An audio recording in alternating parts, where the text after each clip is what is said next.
Ladies and gentlemen, welcome to tonight's live commentary edition of the Rackley Roofing 200 for the NASCAR Craftsman Truck Series. And tonight, the next round of the NASCAR Craftsman Truck Series is at the Nashville Super Speedway for tonight's running of another Truck Series race. It's been a few weeks since the Craftsman Truck Series has had a race on the schedule. You have to go back to Gateway the first weekend of June, and now in the last weekend of June as we get set for 4th of July weekend next week, we are back in action here today. Appreciate everybody tuning in for this late Friday night stream on the East Coast, Eastern time zone, and this is going to be an interesting one to say the least. Again, a few weeks off for the Truck Series, the longest off time they've had between races so far this season. We'll see a couple other stretches of 2 to 3 weeks off for the Truck Series the remainder of the year, as well as there really aren't that many races left on the Truck Series schedule. We take a look at the point standings coming into the night, and only 5 races remain in the regular season, even in the month of June here, for these Truck Series drivers trying to vouch for those 10 Truck Series playoff spots. Now, a few drivers are already locked in with wins, 4 of them to be exact. We've had more than 4 winners of the Truck Series, but only 4 truck regulars, drivers who are actually running for Truck Series points, have gotten wins in the series. 2 apiece for Nick Sanchez, Christian Eckes, 3 for Corey Heim, who leads the series, and 1 for Raja Caruth early in the season at Las Vegas. So those drivers are locked into the playoffs with their wins. 6 drivers as of right now coming into the night can lock themselves in on points. And mathematically speaking, we cannot have 10 or more different winners. So we will have at least 1 driver lock their way in on points into the playoffs. So a win does automatically guarantee you a win. As far as the regular season standings go, Christian Eckes leads the series point standings by 31 points over Corey Heim.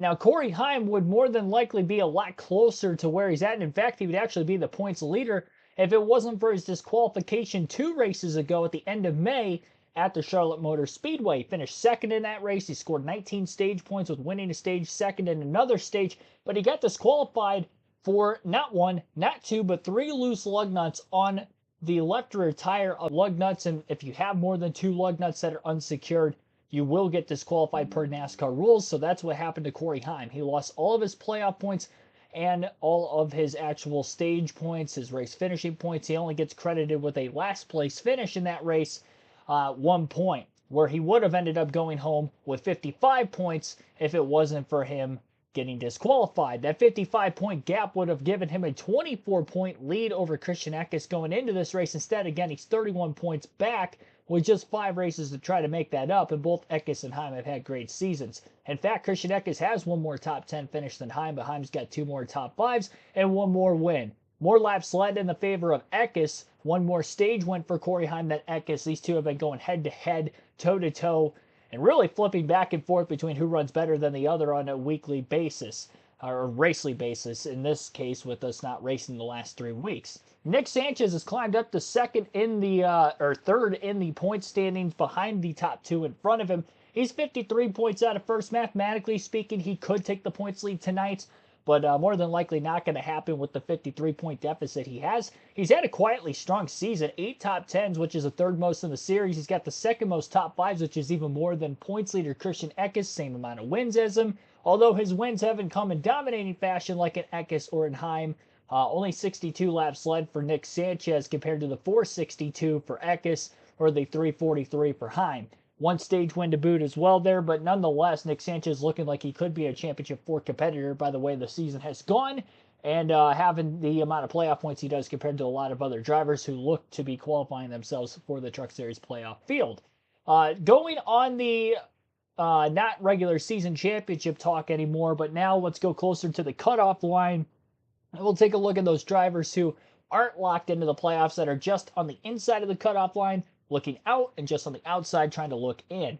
Ty Majeski's the highest in the point standings without a win this season. He's 64 points out of first, and he's 4th overall in the driver standings. He's actually led the 3rd most laps of anybody this season and is tied for the 2nd most stage wins, so he's up towards the front a lot. He qualifies particularly well on a weekly basis. He did again this weekend, starting up towards the front of the field as well, but Ty Majeski just hasn't been there at the end of the race like a Sanchez, Heim, or Eckes. So maybe he could flirt with that Championship 4 spot. Maybe he can be the next driver to lock themselves into the playoffs with a win.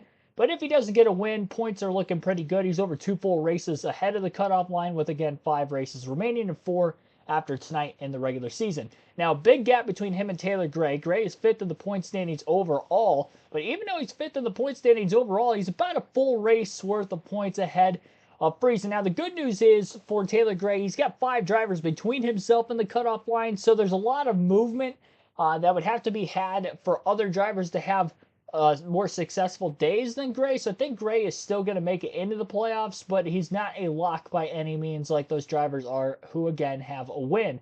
Good season nonetheless, though, for Taylor Gray. He's got the 4th most top 10s in the series. Only 20 laps led. He's not up there. Most of those finishes in the top 10 are the 6th through 10th because he only has 3 top 5s, but he has the 7 top 10 finishes this year. But at least he's taking care of his equipment with only 1 DNF. And again, he is at least finishing in the top 10. That's all you can really ask for out of Taylor Gray. It's led him to 5th place spot in the points standings. Tyler Rankrum is the next driver ahead of the cutoff line. As of right now, coming into the night, he is sitting 49 points to the good. Ben Rhodes comes into this race much closer. In the last couple weeks, he's had several good runs. He's had some help around him with drivers right around the bubble. Not having good days with equipment issues or pit road penalties if we get into late race green flag pit stops or something of that nature where they've made mistakes. Ben Rhodes has at least gotten some of his better finishes. Again, only 3 top 10 finishes in the first 11 races for the defending series champion Ben Rhodes. So if he's going to want to try to go back-to-back and go for his 3rd career title, it's not looking very likely this year. He's only like 5 laps this season. That is concerning. And although he's sitting 8th on the current playoff grid, and he has a couple drivers between himself and Stuart Friesen, who's the first driver out on points, at least there's a little bit of a grace period there with the amount of points he is above the cutoff line. Currently 36 points to the good is Ben Rhodes coming into this race, so just over half race worth of points. Tanner Gray, Taylor Gray's brother, no top 5s this season. That's been a little concerning, kind of similar to Taylor. He's not finishing up in the top 5 much, but he's at least finishing in the top 10. Not as often, though, as Taylor. He's led similarly amount of laps, but only 4 top 10s. No DNFs for Tanner Gray this year. I think that's the big reason why he's above the cutoff line. He's the only one of 2 drivers that are in the top 10 in points that actually doesn't have a DNF this year. The other one is Nick Sanchez. So, hey, I mean, if you're not going to be up there competing for the win, at least complete all the laps. He's done that so far this season, and as a result of that, he is in the playoffs if they were to start today. Now, he's got to keep that performance up, which is going to be a little harder, I think, because there are some drivers who have slightly better equipment that are behind him in points. But nonetheless, we'll see if Taylor Gray can try to pull it off. Currently coming into this race, Taylor Gray is 28 points to the good above the cutoff line. And currently sitting 26 points to the good. The last driver in is Grant Enfinger, another driver who was in the championship 4 a season ago, but is flirting with the bubble of potentially not even making the playoffs overall. Same with Ben Rhodes, who was a champion last year. In fact, Enfinger was 2nd in points last season to Ben Rhodes in that championship 4 race at Phoenix. Now, Enfinger has clicked off some really good finishes in recent weeks, kind of similar to Ben Rhodes, despite a very poor start to the season. 2 top 5s now in the year and 4 top 10s for Grant Enfinger, 28 laps led, 1 DNF. I think the big thing for Enfinger and for Rhodes for that matter, they're not scoring a lot of stage points because they're not qualifying particularly well. If they get better at qualifying as we get deeper into the season, I think they could score more stage points. These Truck Series races are very short. A lot of these intermediate tracks like you see tonight have stage lengths of 30 or less laps. So you have to qualify well to get stage points in Stage 1 and Stage 2, especially with no green flag pit stops to be had in the first 2 stages because of how short they are.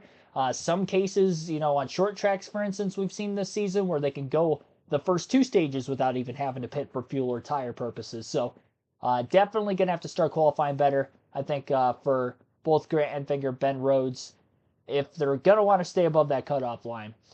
Coming into the day, again, 26 points for Enfinger ahead of Friesen. Friesen, first driver below the cutoff line of points. He actually didn't have a top 10 through the first 9 races, but he's had back-to-back top 10s, which has really put a fight into trying to make the playoffs. Remember that Friesen actually missed the playoffs entirely last year after making the championship for the season before that in 2022. So trying not to miss out on the playoffs entirely 2 years in a row. Daniel Dye, who had a great start to the season, was above the cutoff line for a long time, kind of had a little bit of a slide in performance over the month of May. Last race at Gateway, he did get a top 10, so looking to build off of that here today. That's where it kind of sinks, where you have a good finish like that, finally breaking the bad string of races he had before that, and then you have a 3-week break, so it's hard to keep that momentum up, but we'll see if he can do it. Again, he's 12th on the point standings, and he's another 11 points behind Friesen, so he's a little over 40 points back, nearly in a must-win situation as we're getting close to that cutoff line. And Matt Crafton, who has been on the bubble in this situation the last several seasons, but has made it in the playoffs every single time, in danger of potentially missing the playoffs here. He's a 3-time series champion, currently sitting almost a full race worth of points behind Grant Enfinger for that final spot. 4 top 10 finishes for Crafton this year, and most of those were very early in the season. And he's been performing better, more so in the short tracks, very similar to Rhodes and Enfinger. They're just not qualifying well. Most given weeks, I see Ben Rhodes, Matt Crafton qualifying outside the top 20, right around each other in the same row. While you got the other Thor Sport trucks of Ty Majeski and even Connor Jones, Connor Jones at times in the 66 when he's ran on a part-time basis, qualify well. Jake Garcia's had some top 10 starts this season as well, also in a well, I guess he's in a full-time role this season, but he's still qualifying better. So the equipment's there to qualify better. It's just a matter of making those laps and making that lap time to get the job done. Technically on race day, because usually they practice qualify on race day, like they did earlier today. So kind of tough to make those swing in performance, but I think they're definitely going to have to focus on trying to get maybe a better short-run truck rather than a long-run truck, because clearly, the 4 top 10 finishes for a lot of those guys, right around the cutoff line probably isn't going to cut it, because you got guys with, 2 top 10s, 3 top 10s that are higher than them in the point standings simply because they're qualifying better and they're scoring more stage points, despite not leading as many laps. Maybe their average finish isn't as high, anything of that nature. So that is the point standings outlook. I tried to go as in-depth as I could there, mainly because it has been 3 weeks since the last Craftsman Truck Series race. So quick shout-outs to those of you watching here in the early going of the stream that I see in the chat at least. Big Bun, B. Dickens, Gary Jansen, Frank Powers, Bronny 20 Forever. Thanks for tuning in, everybody. Henrique Eruda. Thanks for tuning in. Dan Bowers, Billy Kramer, also welcome to the stream. You vote for who you think is going to win tonight's Truck Series race in the chat. Your voting options are between Corey Heim, Christian Eckes, and Clint Boyer, as well as other than those 3 if you think somebody else would win that isn't in the poll directly. Now, Clint Boyer making his Truck Series and or NASCAR return. I think this is the first National Series race in NASCAR for Boyer since he retired from full-time Cup Series competition at the end of the 2020 season. So 3 years out of about 2.5 really years out of a race car. Clint Boyer is back. He is in the 7 truck tonight for Spire Motorsports. Same truck that Kyle Busch has won a couple races in this season. I know Clint Boyer is not Kyle Busch, especially when it comes to the Truck Series. He's been out of the seat for a while, but it's interesting to see how Boyer will do. I think he'll have a solid day today. Maybe under the right circumstances with some late race cautions, maybe he can be up towards the front of the late restart to have a shot to win. I wouldn't doubt that could be a possibility. So, yeah, we'll just have to see how Clint Boyer does here in today's race. So, that's kind of the really only, I guess, Cup regular in the field today. There's no actual Cup regulars, and obviously Boyer isn't a Cup regular because he is retired, but cool to see Boyer back in a race truck here this evening. That truck's already qualified for the playoffs for the owner standing, so, he's win or bust here tonight just to try to add more playoff points for them on the season. Now, speaking of Stuart Friesen, who came in below the cutoff line on points and needing to qualify better, did qualify better today. Same goes for Grant Enfinger. Both of those trucks will be starting on the front row for this race. Friesen on the pole and Enfinger outside of the front row in second. As we look deeper through the starting lineup for tonight's Rackley Roofing 200. In row 2, you got Christian Eckes and Ty Majeski. Row 3 will be Raja Kruth and Lane Riggs. Riggs in a must-win situation to make the playoffs. He had a tough start to his rookie season. He's been much better over the last several weeks. Intermediate program for Riggs in that 38 team needs to be a bit better, so we'll see if they can make those improvements on an intermediate track tonight. Corey Heim and Caden Honeycutt will line up in row number 4. Row number 5 is going to be Daniel Dye and Chase Purdy. Just outside the top 10 in row 6, you got Clint Boyer starting on the inside, and Brendan Butterbean Queen is back in the one truck for Tricon Garage after a top 3 performance a couple weeks ago at the North Wilkesboro Speedway. Actually, I should say a little over a month ago now at the North Wilkesboro Speedway. It'll be the second career start for Queen in that same truck he ran the last time. Again, the one for Tricon Garage. Stephen Parsons and Tyler Ankrum will line up in row 7. Row 8 will be Jack Wood and Dawson Sutton. Row 9 is Jake Garcia, Taylor Gray, Matt Crafton. Again, another poor qualified performance starting in 19th place on the inside of row 10. Bailey Curry to his outside. He's had some good runs for Nice Motorsports this season. We'll see if he can have another here today. Connor Jones and Wallace Allen will line up just outside the top 20 in row number 11. Row 12 will be Spencer Boyd, Dawson Cram. Timmy Hill and Ben Rhodes in row 13. Again, another poor qualifying performance for Rhodes again this year. Mason Massey, Mason Maggio, both the Masons will be in row 14. Row 15 for Dean Thompson and Brett Holmes. Akinori Agata and Frankie Muniz will be in row number 16. Muniz, I believe, making his first career truck start tonight, if I'm not mistaken. He has made some Xfinity starts this season. Obviously, ran part-time schedule in ARCA the last couple years, but I believe this is his first truck start.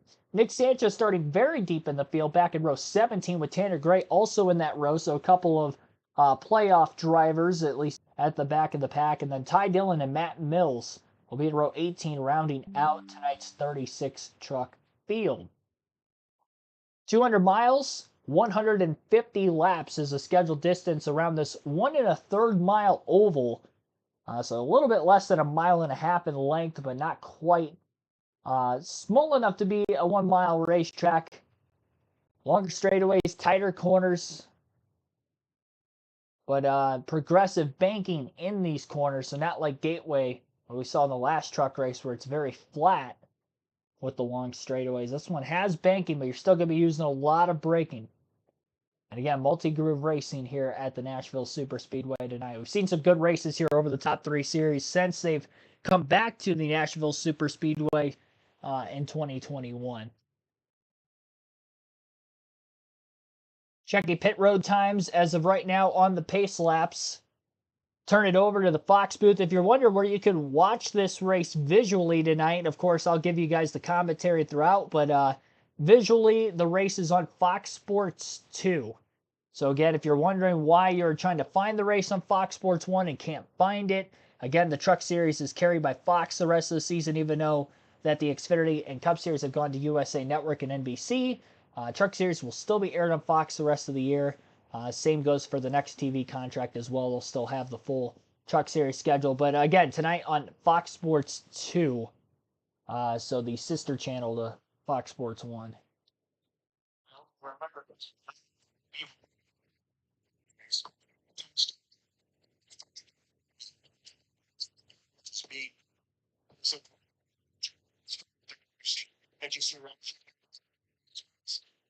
Stain jumped in and got went again. Still only the 4 rankings have been to victory lane here this year. Well, we've been taking points good recently. 4 races left in the regular season. This is that playoff. There's 5. 4 after tonight. Drivers on the inside looking in. Drivers right at 5. 60 points. If you win the race, you get 40 points. 10 points for each of the other 2 stages. So 60 points is possible. So you say, well, Stuart Briggs is only 26 points below the cut line, and there's still 240 points left. 60 times 4. So it's definitely doable. So we talked about Grant Enfinger. You see him there. Let's listen in on his radio from moments ago.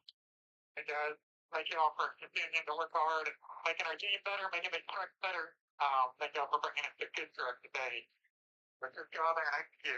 Everybody from Marty's side. Thank you all. All right, a little extra incentive tonight, by the way. It's the 3rd and final race of the Triple Truck Challenge. Brought to you by Craftsman. So far, 2 different winners. Nick Sanchez picked up 50 grand. Corey Heim picked up 50 grand. If one of those 2 winners win tonight, they get an extra 100 grand. But Phil, the entire field is eligible to win $50,000. You mean to tell me Clint Boyer can win $50,000? Can you imagine the beer he would buy with that? Go in that infield and throw a party, and then probably bus everybody down to downtown on Broadway.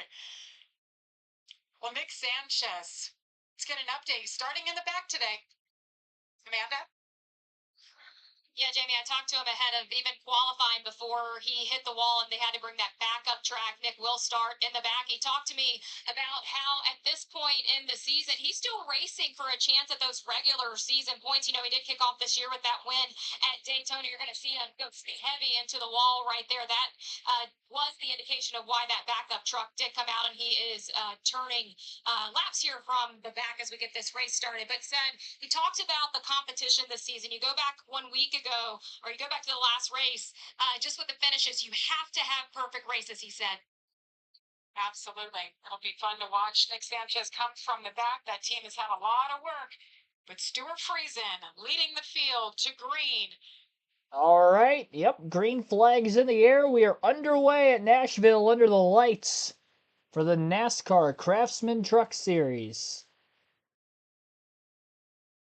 Friesen leads them through turns 1 and 2. Friesen already going up the hill in that first turn and in danger of losing the lead, and he does lose the lead.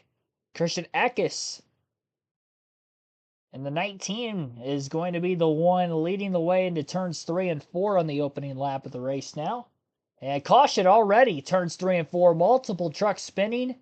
Nick Sanchez barely gets through it in the middle of groove, and there's going to be a couple of trucks with severe damage already. At a 3 or 4 truck incident towards the mid to back of the pack, Dean Thompson involved in it. Looks like Brett Holmes also involved in the incident. Timmy Hill. And potentially Akinorio. What I'm really worried about is that right front wheel looks like it's been in. Let's see if we can tell what happened. We're hearing maybe the 5 might have got run into from behind. And Look at Nick Sanchez. Threads that needle. Splits the defense right there and goes between the 5 and the 20. Mercanorio Gata in the 20 this week. A lot of damage on both sides. 32.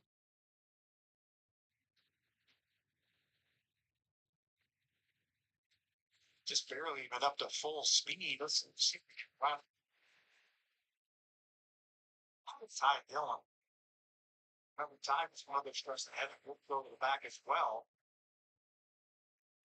See Sanchez right in front of Ty. You see those trucks get together right in front, and Ty just slows it down. He just stops it so he can drive through it here at a leisurely pace. Dean Thompson turned around. I believe Dean might have had a 1.5 behind. But a great job by Nick Sanchez. Brett Holmes in for some fixes. 3 laps in from Nashville. Christian Eckes leads us. Pretty good crowd on hand on the front stretch at Nashville for a Friday night Truck Series race. Triple header this weekend with Truck Xfinity and Cup Series action taking way again in Nashville. As far as tomorrow's schedule, we'll have NASCAR Cup Series practice and qualifying live stream for you at 2 p.m. Eastern. So again, 2 p.m. Eastern tomorrow afternoon will be our next live commentary stream. It'll be Cup practice, qualifying all in the same stream. Following that, we will have the Xfinity Series race at 5 p.m. Eastern, a few hours after the finish of practice and qualifying. So doubleheader tomorrow afternoon from Nashville for the live commentary side of things on the channel. Our Cup Series coverage on Sunday afternoon will begin at 3 p.m. Eastern as well. So that will be the rest of the start times for live commentary streams this weekend. I'll try to throw in a NASCAR 07 stream more than likely on Monday as well. So that will be the streaming through the weekend and the beginning of the start of next week. If you're just tuning in for the first time, wondering how there is a caution already, we had a 4-truck incident on lap 1 in turns 3 and 4, involving, again, Akinorio Gata, Dean Thompson, Brett Holmes, and it looked like the 02 truck of Mason Massey was also considered involved in the incident. So those were the 4 that had been taken in. And Timmy Hill also got a piece of the incident, but for some reason wasn't listed as involved in the incident, so I'm not sure on that, why that was the case. Mason Maggio also listed in the incident. But Looks like Ogata and Timmy Hill, for some reason, were not listed in the incident, even though they were. But Maggio and Massey were, even though they weren't involved. So I'm not sure exactly what the ruling is there from NASCAR as to why that was the case. But either way, it was a four-truck incident. And Christian Eckes was able to lead the first few laps of this race all under caution, as he had not qualified on the front row. It was actually Friesen and Enfinger who started on the front row in front of him, and Eckes from the third place starting position was able to actually get to the lead off turn 2. Enfinger did roll off into turn 1 very well, may have spun the tires a bit on that initial start, and then Stuart Friesen went way up the hill in turns 1 and 2, missing his marks as he was getting up to speed, maybe got back in the gas a little too soon. Whatever the case was there, he washed up the hill. Eckes cleared him, and then the caution came out in the next corner.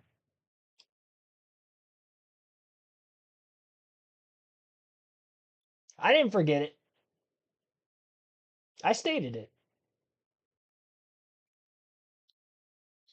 Yes. And everybody behind just trying to take evasive action.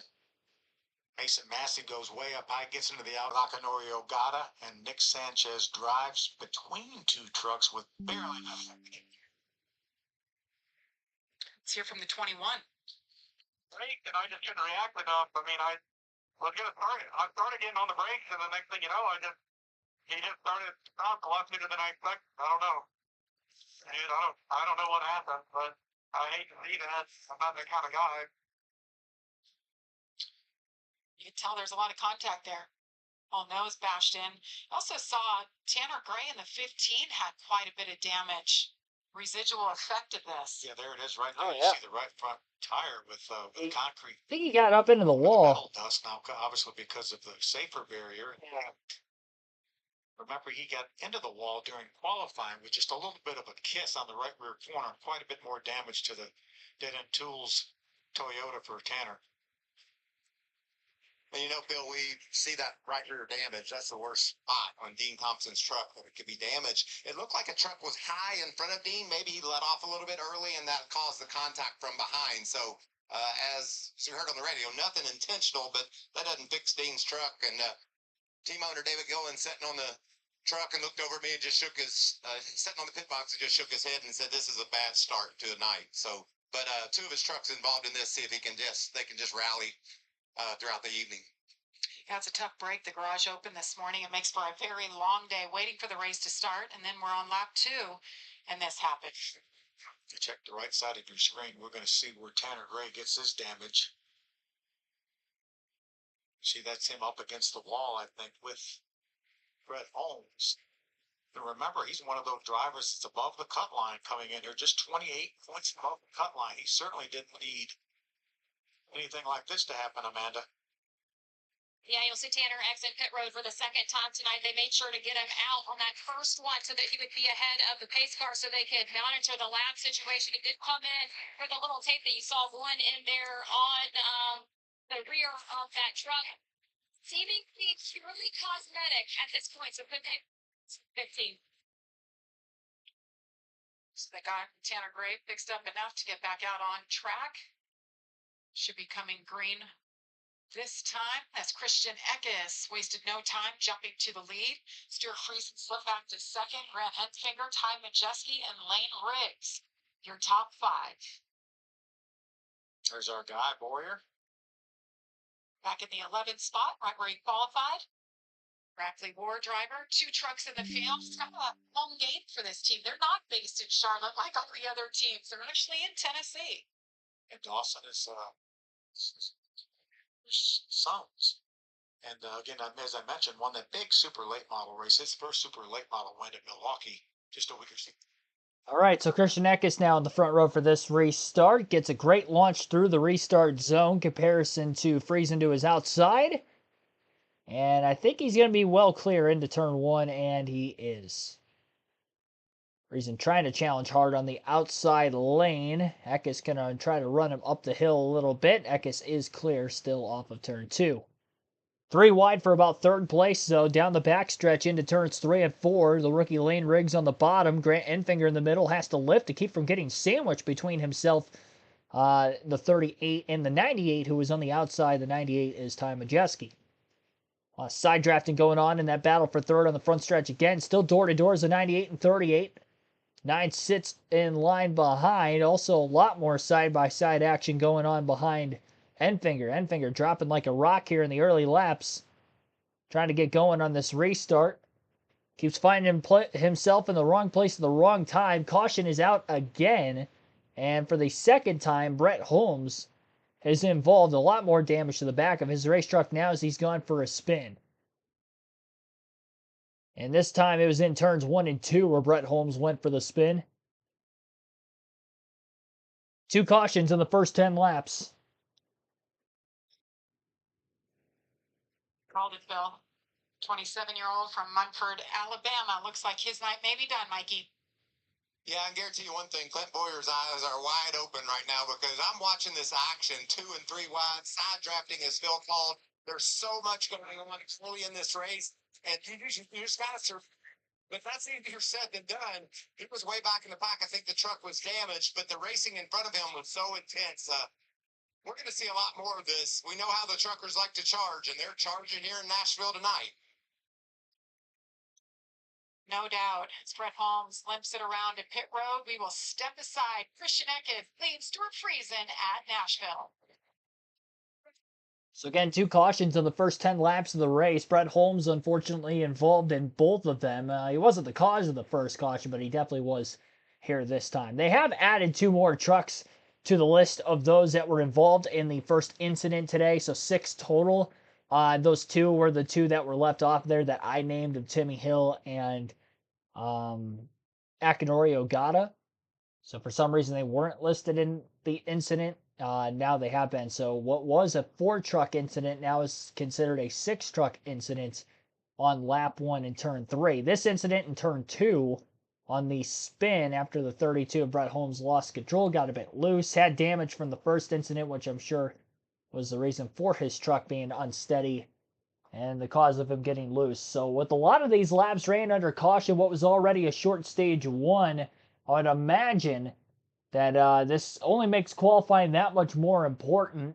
And for a driver like Grant Enfinger who needs these points, who did qualify in the front row, is losing spots restart after restart. Initially qualified 2nd, lost 1 spot, loses 2 more on this one. Now he's back to 5th. And we've really only raced about 2 full green flag laps in this race, which were the last 2 just before this caution flag came out. But Eckes has led them all so far from the 3rd place starting position, a very slow 70.79 mile per hour average race speed. And again, only 10 laps complete despite the fact that we went green over a dozen minutes ago. Only lead change was on that first lap with Eckes getting to the lead in turns 1 and 2. He did a great job on that last restart. He pretty much had Friesen cleared on corner entry into turn 1.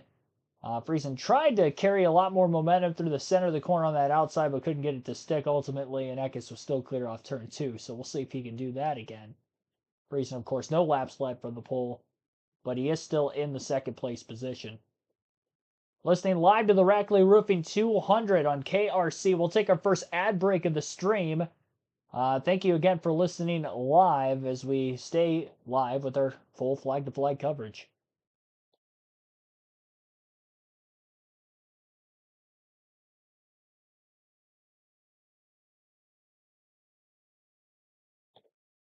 Yeah, definitely plenty of time. This weekend,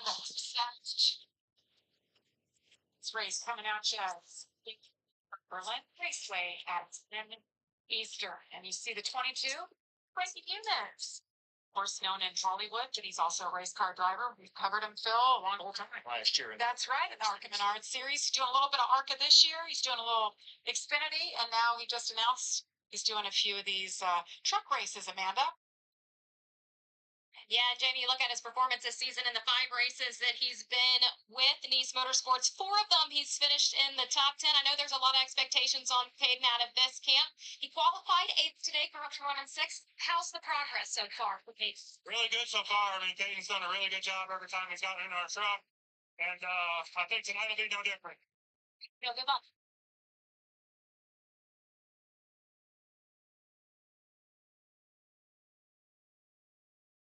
Hey, Honeycutt doing such a nice job.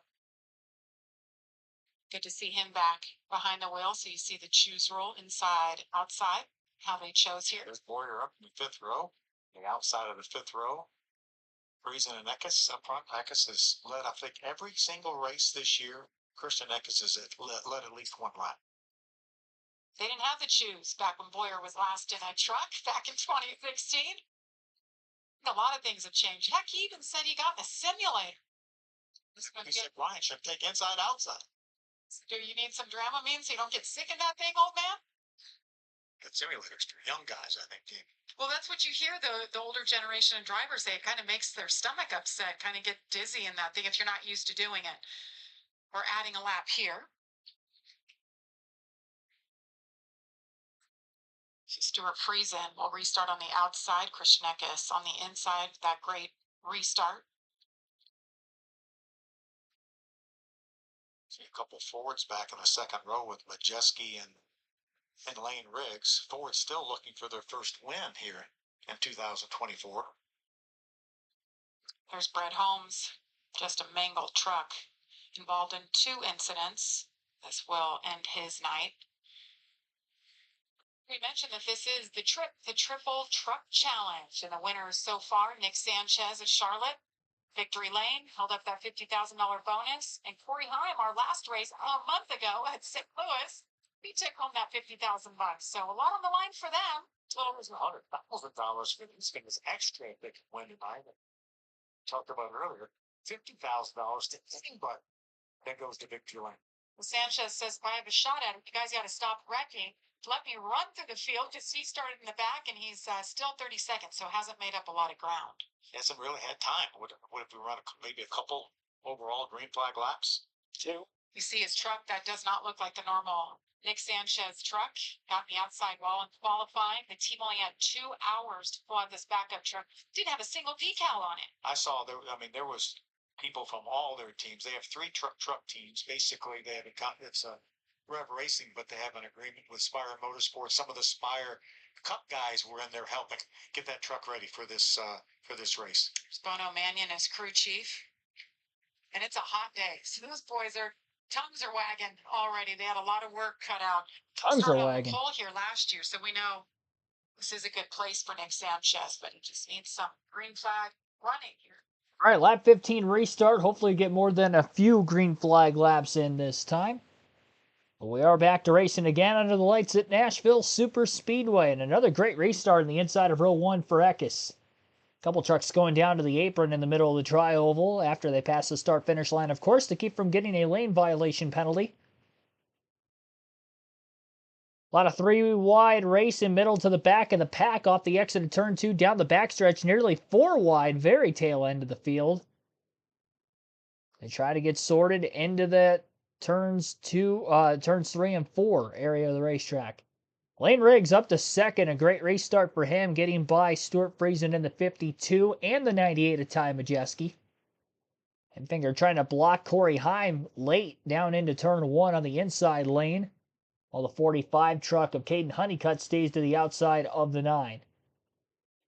He's got to run on the back stretch, but Enfinger's going to be able to stay there. And again, another block into turn 1 to the bottom for Enfinger on the 11 of Heim. That 3-truck battle for position goes on for 5th place.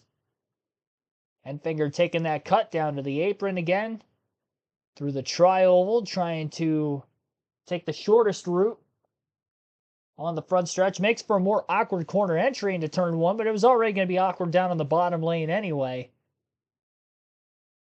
Not being able to arc the corner off very wide with the truck to his outside.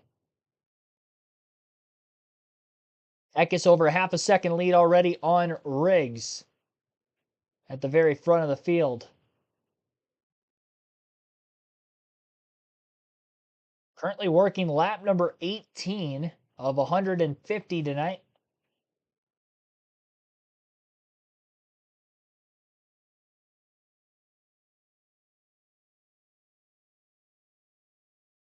A lot of blocking down the straightaways, I've noticed. Very aggressive on the defensive side with the driving by a lot of these drivers so far in the early going of this race today.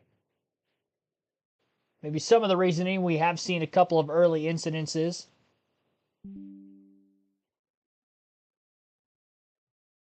Lap times between Eckes and Riggs aren't that much different. In fact, Riggs was a couple thousandths of a second quicker than Eckes, the leader, that last lap. Both of these two, though, pulling away from Friesen in third. And Friesen remains within a second ahead of Ty Majeski behind him. So some of the intervals at the very front of the field. Ty Majeski has had 3 straight finishes outside the top 10, a 13th, 25th, 24th. In those last 3 events taking place at Gateway, Charlotte, and North Wilkesboro Speedway. 3 very different racetracks from one another. He's had solid speed in those races, just hasn't gotten the finish because of a late race incident.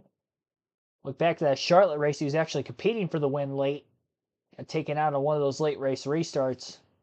Gateway had a pretty fast truck for the most part as well, at least in the early going. Faded a bit in the second half, but still was up in contention on a couple late race restarts where again he got in another incident. Really no fault of his own in either of those instances. But keep putting yourself in those situations and he'll thrive at some point. He's had multiple wins a season the last couple seasons, so see if he can get it done here.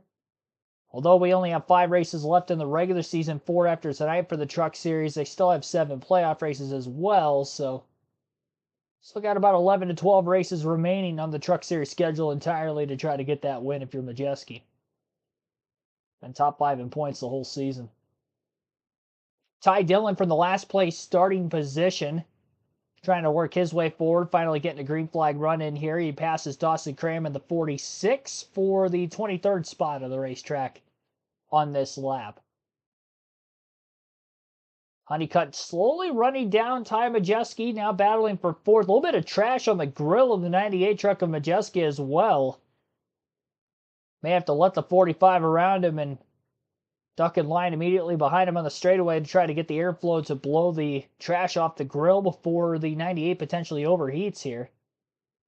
Big piece of trash nonetheless, covering a lot of the right half of the grill on the nose of that race truck. Corey Heim catching both of these two up in front of him as well. In fact, the last lap ran, Corey Heim was the fastest on the racetrack in the 6th place position, dropped to 31.229. And even without that many green flag laps on these tires, couple of heat cycles with the few restarts we've had, the 2 cautions in the first 10 laps of the race, we've seen a little bit over a second of fall off. Christian Eckes, his fastest lap as the leader was a 30.821. It's the fastest lap anybody has ran today. His last lap was a 31.354, which was about a second and a half slower than his fastest lap. And even Heim, who's the fastest truck on the racetrack again that last lap, a 31.2.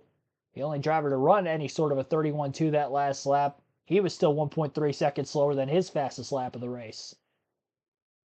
Ben Rhodes and Bailey Curry making contact on the backstretch into turn 3 as I'm basically pushing him all the way down the backstretch and didn't let off getting into the braking zone at turn 3. Probably upset about something that may have happened a little earlier. Rhodes is up 8 positions from 23rd to 15th. Matt Crafton only up a couple spots to the 18th place position after he qualified just outside the top 20.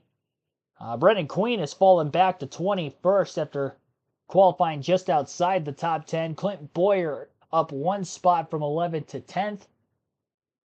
So those are some of the notable drivers and how they've gotten through the field. Nick Sanchez still back at 29th in his backup truck after wrecking earlier in on-track activity, with practice and qualifying taking place earlier this afternoon for the Truck Series. So Sanchez has gone from the second to last row to just again that 29th place position. Ty Dillon, who started in the very last row behind him, only up to 24th. So those trucks have started at the very tail end of the field, not moving up too fast right now. Eckes slowly starting to extend his lead over Lane Riggs now. Corey Heim did move into 5th during that commercial break.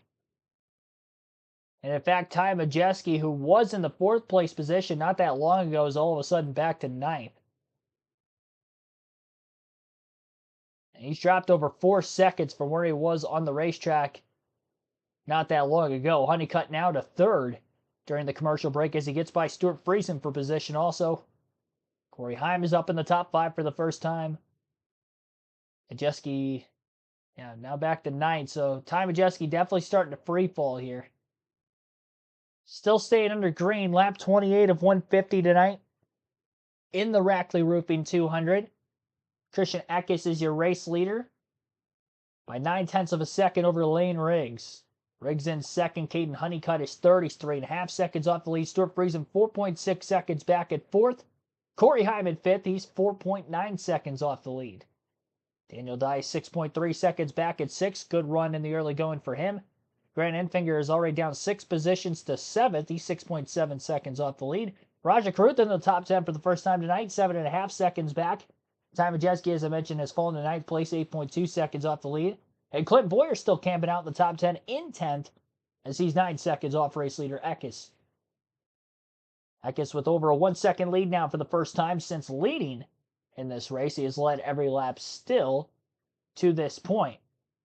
30 laps in to the Rackley Roofing 200. They are back from commercial break. Still 15 laps to go in stage 1. 45 laps in total for stage 1 tonight. The only drivers who have made any sort of pit stops are some at the very back of the field, especially those that were involved in those first couple of incidences to begin this race. Corey Heim challenges to the inside of Friesen for 4th. Through turns 1 and 2, he's underneath them side by side now in the backstretch. Aggressive side draft by Heim. He's going to try to drive it in much deeper than Friesen on corner entry. He's able to do so. Now he'll slide up. A little bit of a slide job maneuver there from Heim. 52 had to get out of the gas to keep from running into the back of him. Definitely gave him a little bit of leeway there. And Heim is clear after the aggressive move to make that pass for 4th. Heim a little over 6 seconds off the lead. It's going to be tough for him to get another spot here late in the stage because even Caden Honeycutt's now a few seconds ahead of him.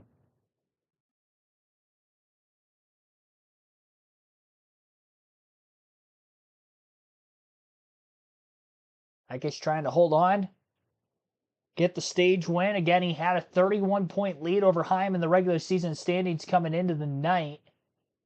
So looking to extend that lead through stage 1 and pick up another playoff point if he can win the stage. Thomas Roth, Mark Witkowski, thanks for tuning into the stream as well.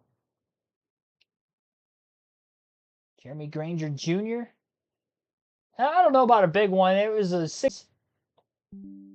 And I think the only truck out of the race is Brett Holmes, who was eventually in that second incident as well. They definitely pushed his truck back to the garage. Yeah, he's the only one out.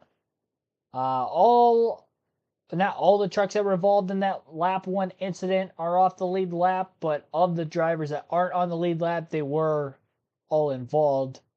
Dean Thompson a lap down, Mason Maggio's a couple laps down, Akinori Ogata 5 laps down. But again, Brett Holmes, the only driver out of the race, completed 10 laps. 1.4 second lead now. 10 laps to go in stage 1.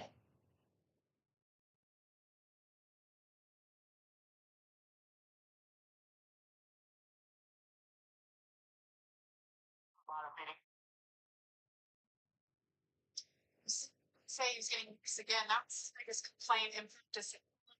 Earlier, they wanted to tighten him up a bit, but as the track is cooling, it seems like that is coming back. Yeah, Brian Petty will make the adjustments to that truck or whatever. We know this is going to be the shortest one. 45 laps this first stage. We're inside about 10 laps, inside of 10 laps to go now in this stage. Then the next stage will be 50. But again, after the caution laps, essentially it's going to be about 45 green flag laps if that stage was to go green. But Flip needs Brian to make a little bit of an adjustment, but he still remains up in the top 10. Actually, just grabbed the 9th position just a few moments ago because the 45 is coming to pit road for Caden Honeycutt. Tough break. And again, if it was a gear oil, eventually there he is probably Wow. up the gear going to the garage. To the garage for Caden Honeycutt. Gives up 3rd spot. with issues on that truck. Tough break for the team essentially that won this race last year with Carson Hocevar. High expectations, especially with that young man. We've talked about every time he gets in the truck, he's running top 10 and certainly had a great run going. Nice battle right here. Grant Enfinger, Stuart Friesen. These two have been battling each other for many years. Remember, this is the cut line. Grant Enfinger right above the cut line. Stuart Friesen right below the cut line. And points are on the line here with just 7 laps to go on the stage. 52 of Friesen, 26 points back to the cut line, which, like you said, is the 9 of Grant Enfinger. There it is on the left side of your screen. Shuffled already at this point in the race from when we started the race. And you mentioned, Phil, 7 laps. The trouble that Tanner Gray had. Remember, he came in this race 28 points above the cut line. You saw just a moment ago now below the cut line as they run on the racetrack with the trouble he's had so far. It's Daniel Dye in the 43 running top 5. Riding on board the race-to-stop-suicide.com on board. Yeah, not a surprise for Daniel Dye. Just what a breakout year. Really doing a solid job here his second year in. Would be a good point stage for Daniel Dye here too, with just 5 to go on this stage. Told that Brett Holmes was evaluated and released after his big hit. So Christian Eckes continues to lead. Lane Riggs, Corey Heim in 3rd.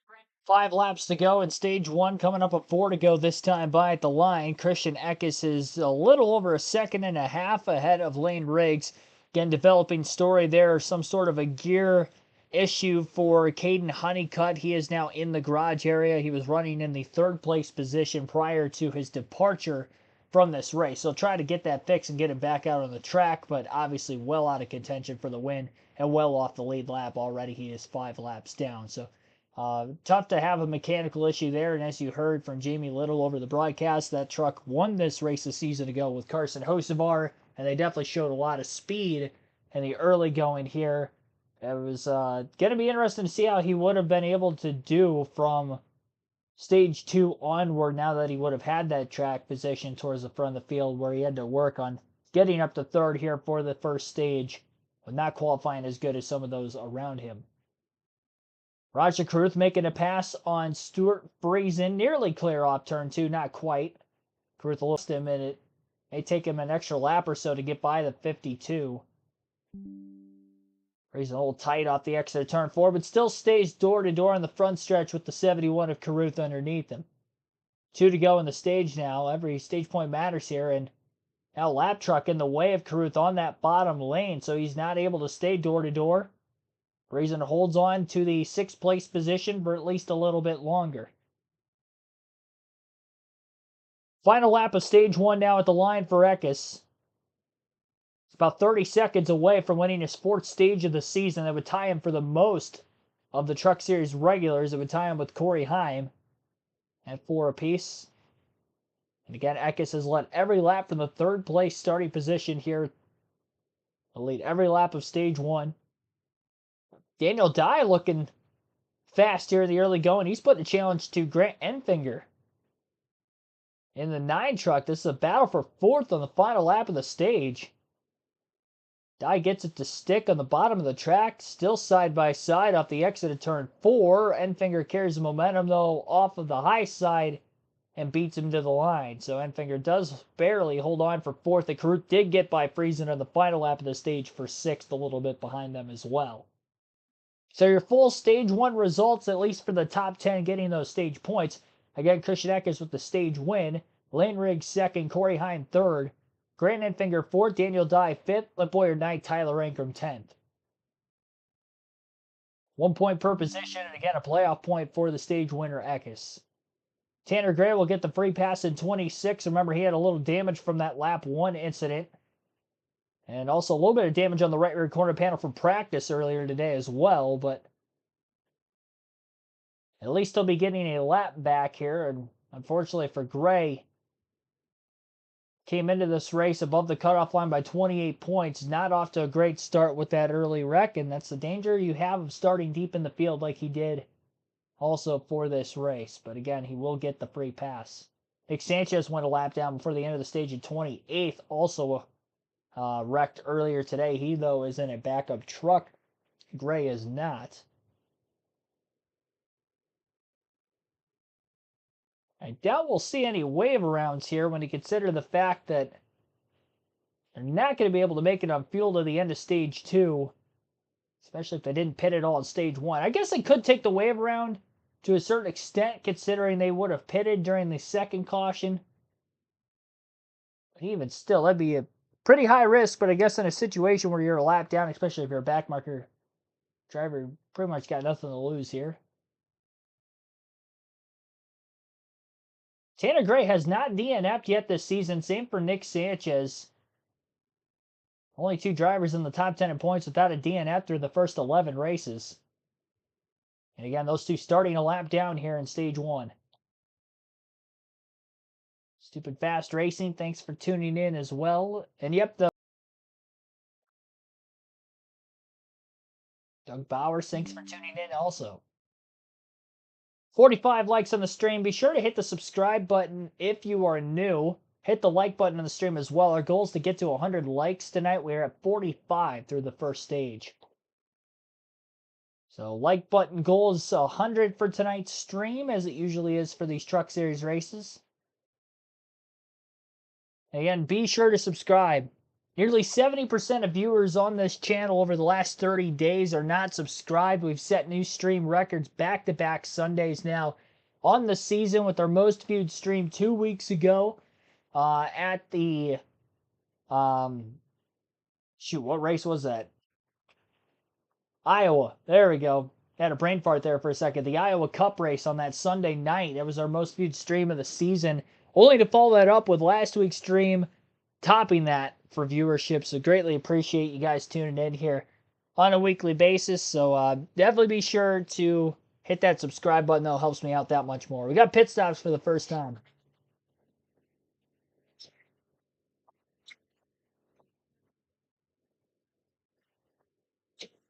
We just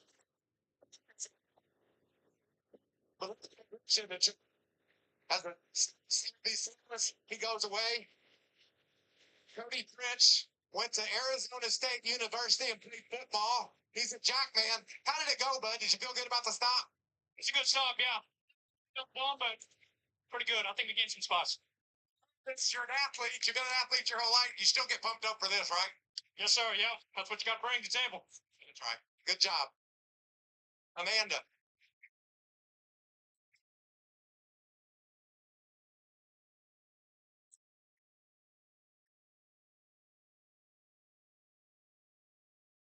We just saw Christian Eckes pit stop. He just got off. It was very clean start to finish. He was saying that his clutch pedal was super stiff at the end of that stage. I know that there were some adjustments for Christian Eckes as well, adjusting some of those tire pressures. And then for the 11 of Corey Heim, he said that the truck started pretty free, but was getting tight there towards the end. He did ask for a swing of adjustments for that 11. And then for the 98 of Ty Majeski, he was free starting off as well, said he could not go forward in the bad air, and it was tight towards the end of the run, guys. I love that. Racing from day to night. So the pit reporters, from what I'm taking in and what I believe from last several years for the Truck Series, now that we're at this point in the schedule where Fox doesn't have a whole lot of like personnel at the racetrack for cutting cost measures, essentially, I believe Phil Bartlett in the studios broadcasting this race. And then Michael Waltrip and Amanda Busick, who are going to be the pit reporters for today, they are at the racetrack. And of course, there's some camera people for Fox at the racetrack as well. But I believe that the in-booth broadcasters, again, Phil Parsons and Jamie Little, they are in Charlotte. So they're basically broadcasting for monitors just as I am. So doing that. This also gives me the confidence to believe that I can do something like this, that I'm basically doing Jamie Little's job right now. I don't have as many ad reads as she does, and I'm not throwing it to commercial break as many times, so there's a little bit of a difference there. I don't have anybody, yelling in my ear as I'm trying to talk, so there are some differences for sure, but yep, Lane Riggs is Scott Riggs' son. Nathan Powers, thanks for tuning in also. Is Nathan Powers and Frank Powers in the chat? Are you guys related? I don't know why I've never asked that till just now, but I'm curious. A couple of longtime viewers of the channel. Good stop for the 75 up 5 positions, yeah. See if he can keep it though. Still a little outside the top 10 for Stephen Parsons currently. Yeah, not many drivers took the wave around there. If I don't think any at all took the wave around. And Eckes continues to lead. Corey Heim picked up a couple spots to get to second. One spot specifically to get to second. Him and Riggs swap that position on pit road. Riggs goes from second to third. Daniel Dye loses a couple spots, falls to sixth. Ben Rhodes up inside the top 10 for the first time today after gaining positions on pit road also. Big loss for Stuart Friesen in the pits. Goes from just outside the top 5 now back to 19th. Ty Majeski also, who is 9th at the end of the last stage, is now 21st. So they were some of the bigger losers of those that made pit stops.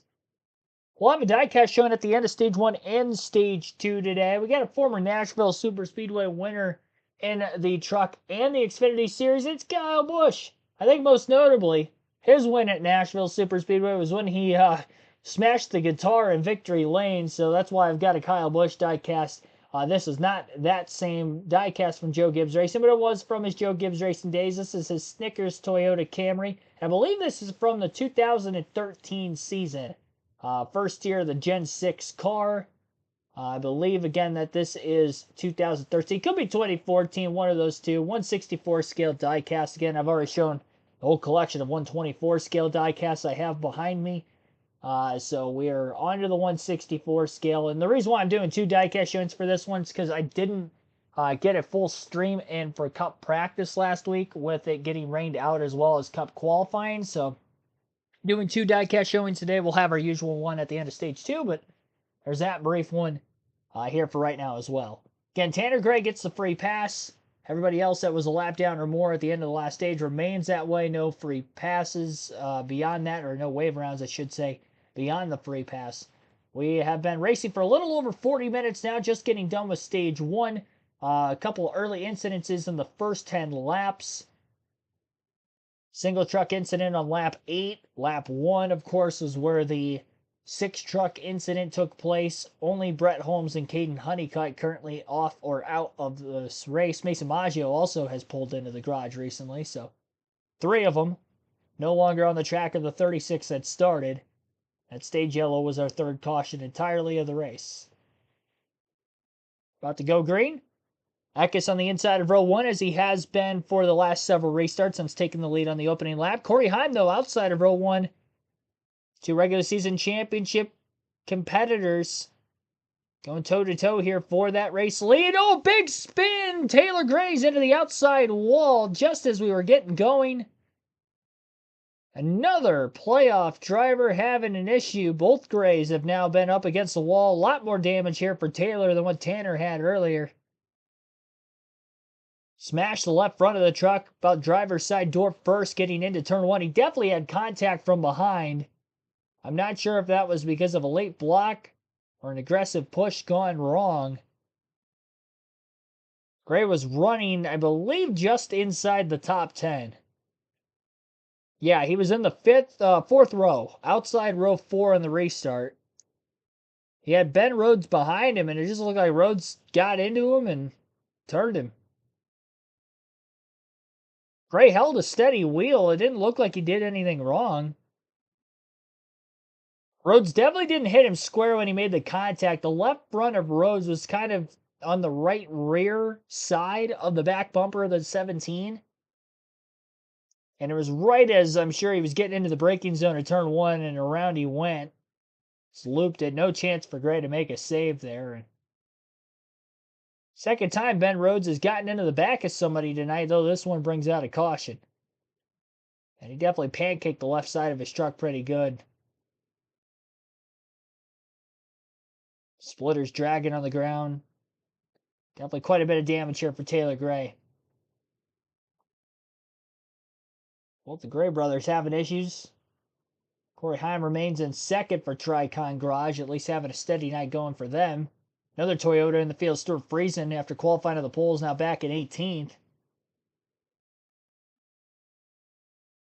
Other than Heim, it has not been a great day for Toyota so far this evening. Kurt 2022, thanks for tuning in.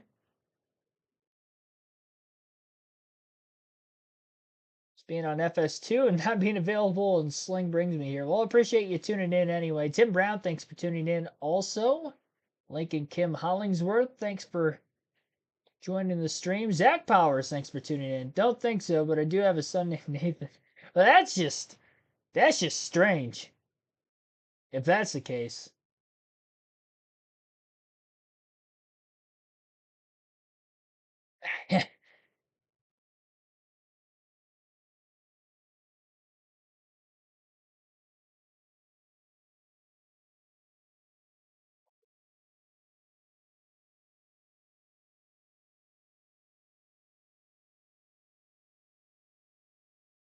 Going to work on the 17. Trying to wave by the damaged vehicle policy clock and stay in this race. Gray was 5th overall in the driver standings coming in, and he was pretty comfortably above the cutoff line of points, but still don't want to put yourself in a vulnerable situation not knowing what could happen in the last few weeks of the regular season leading up here in the middle of these summer months. Free pass goes to, I believe, Spencer Boyd with this caution. Yep, Boyd will be back on the lead lap now. And if Taylor Gray, which no, he's not going to be able to hold on to the lead lap. So Gray's already lost a lap under caution. So we'll be back at 26 drivers on the lead lap again when we get back to racing. Top 10 on the next restart will be Christian Eckes, Corey Heim, Lane Riggs, Raja Krut, Daniel Dye for the top 5. And then 6th through 10th is Grant Entfinger, Tyler Ankrum, Ben Rhodes, Chase Purdy, and Jake Garcia. It's our 4th caution of the race. Only on lap 55 of 150, so a little over a third of the way home as we're in the early going of Stage 2 and the Rackley Roofing 200 at the Nashville Super Speedway. You're listening live on KRC to tonight's prime time Friday night NASCAR Craftsman Truck Series race. We'll take another ad break. Keep it right here.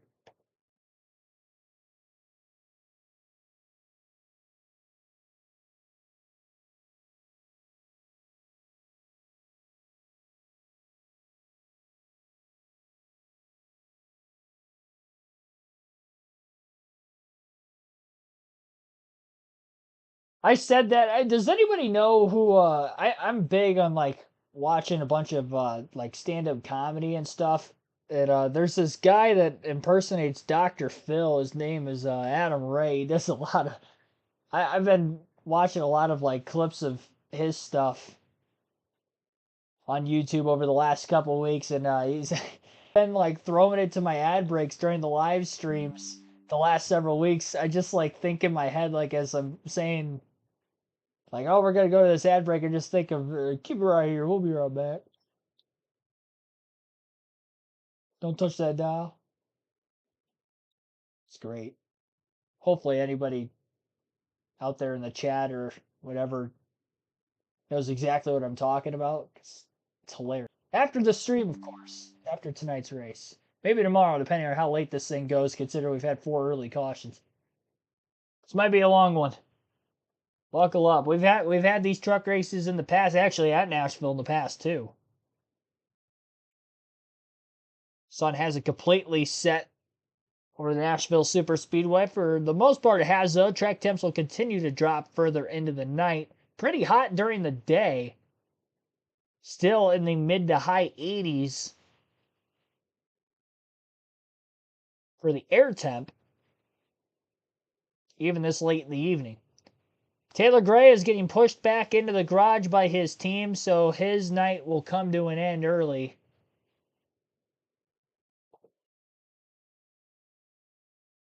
Second DNF of the year for Taylor. And again, he was 5th in the driver's standings coming into the day. Still winless. So he's not locked into the playoffs. I heard about John Force's incident, but I have not actually gone and watched it at this point. I heard it's pretty gnarly though. Hopefully he is doing okay. I didn't realize he was 75 years old either. I know he had been at it for a long time, but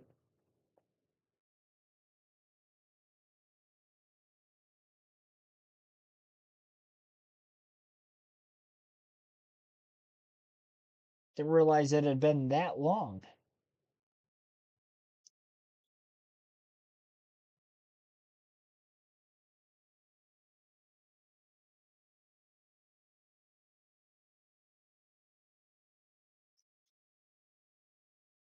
Caution gets Nick Sanchez a little bit closer to trying to get the free pass so he can get his lap back if we get another quick caution.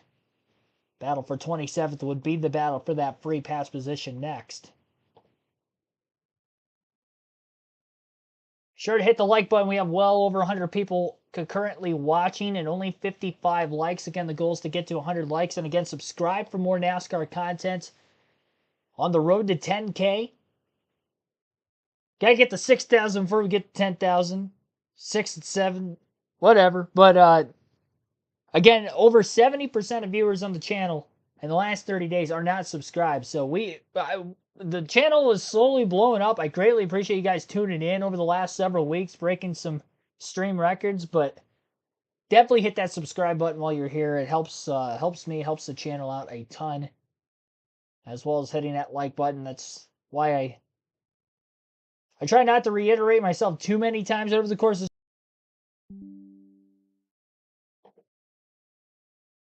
I never really realized how much it really mattered to hit the like button or subscribe to really anything, because I didn't when I was watching YouTube for the longest time up until I started the YouTube channel. Then I realized how hard it was to actually to grow an audience on a consistent basis.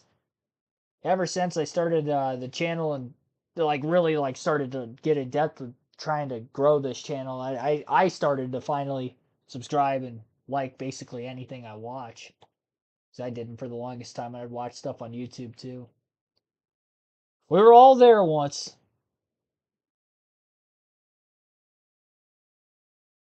Zach is your son. Okay. Got a Powers family reunion in the chat tonight. Lap 60, green flag back in the air. Another good launch initially for Eckes, not for Chase Purdy, who gets split 3, 4, and nearly 5 wide on the front stretch. Purdy missing a shift or something there. He goes from just inside the top 10 to just outside of it, and there is a truck spinning in the grass in the tri-oval, and that would be the 46 of Dawson Cram. Tail end of the lead lap. Cautions out immediately again. And I would not doubt that he got turned after the stack up after Purdy had missed a shift getting through the restart zone.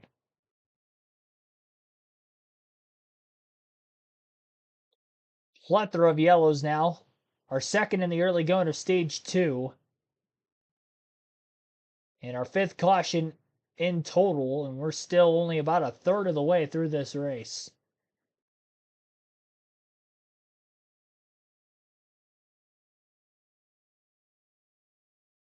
Longest green flag run was just under 30 laps, which was the restart after the second yellow from the lap 8 incident to the end of the first stage at lap 45. A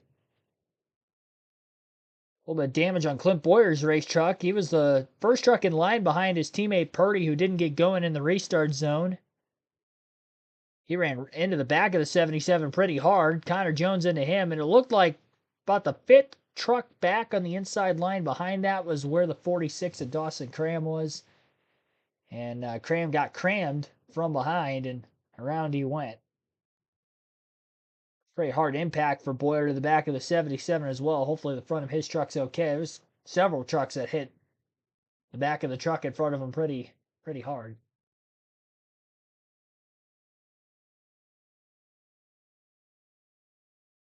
Cold Trickle JoJo Thanks for tuning in.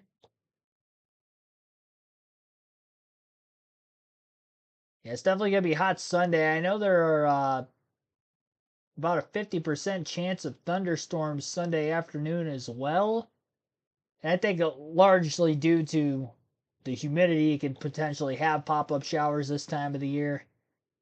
Pretty much anywhere in the country, but let alone when you go further down south and there is more humidity than what there would be where I live in Ohio, where it's in the Midwest. But even still, we get that. The summer months of the year, which we are in now, late June. Hopefully it stays clear. No rain in the forecast tonight, though, so that's good.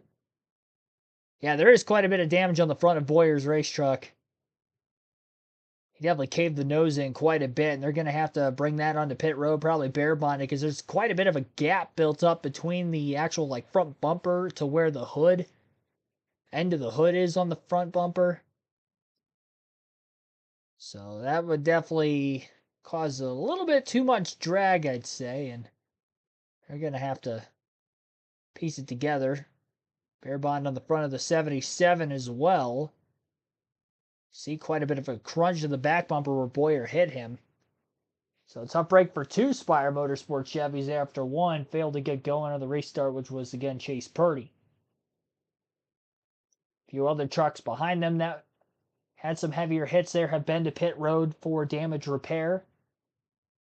Free pass did go to Nick Sanchez with the caution coming out, so he got the quick yellow he needed. Again, Sanchez is now back on the lead lap.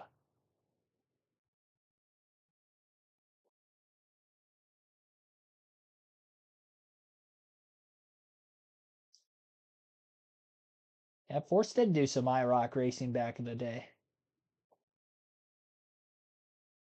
I feel like almost anybody and everybody of like big names from so many different motorsports made at least a start or two in IROC back in the day, even if they didn't run full time.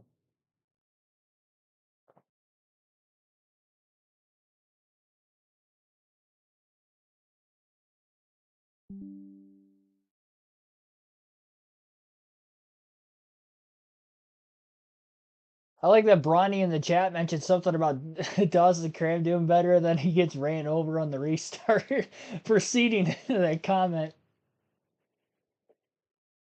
It's that sounds like something I would do.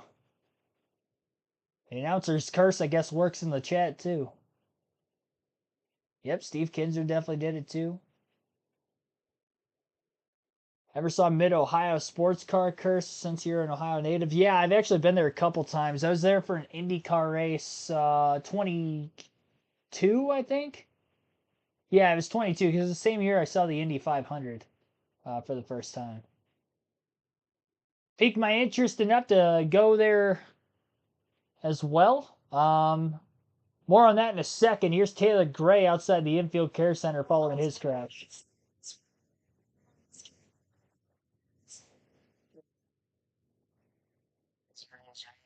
Can't do anything about it. So I don't know. I'm sure we'll have a conversation here before long, and it'll all work itself out. It's a couple of bad races in a row for Taylor Gray. Started this season so strong, knocking out back-to-back top fives. See him go around there on the restart. That was a couple cautions ago now, where Taylor Gray got in the incident. To the Mid-Ohio thing. So I was also there for an Xfinity race. Man, I don't know what year that was. Whatever the last year the Xfinity Series was at Mid-Ohio, I went for that. The 21? Was that the last Xfinity race in Mid-Ohio? Little did I know it was going to be the last one. Then they ran the Truck Series there the next year, which also was 22. Because that was back-to-back weeks I went to Mid-Ohio. I went there for the IndyCar race, and then that next weekend was the truck race, which I still, like, to this day, I was wondering why they ran those back-to-back weekends and not on the same weekend. There were a lot less people there for than clear off turn 2 every single restart even. That includes the initial start where he was in third place and not on the front row. Corey Heim is able to get by Lane Riggs for second. 4 wide in the tri-oval. Friesen on the apron trying to pick up some positions. He's door-to-door with Craftsman still into turn 1. Made a pass on the 25 of Ty Dillon with the 4 wide maneuver. And I believe Stephen Parsons in the 75 is also in the mix there. Brendan Queen, a few positions behind both of them.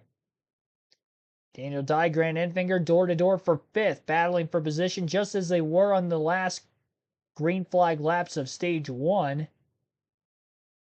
Haven't had many green flag laps here in Stage 2 with all the yellows. Still 28 laps to go yet in Stage 2. First 2 stages, each 45 laps. The final stage, 60 tonight, are the complete stage splits. We'll have to see how Chase Purdy and Clinton Boyer do. Race starting at the tail end of the lead lap. After the damage they had, Jake Garcia with a massive moment through 3 and 4, and they're 4 wide, 5 wide on the front stretch nearly this time. Everybody splitting around the 13 of Garcia, who had to go way up the racetrack to try to catch his truck from losing complete control. Nearly had another incident. And a wilder moment on the front stretch, seeing 4 and 5 wide as they tried to funnel off into turn 1.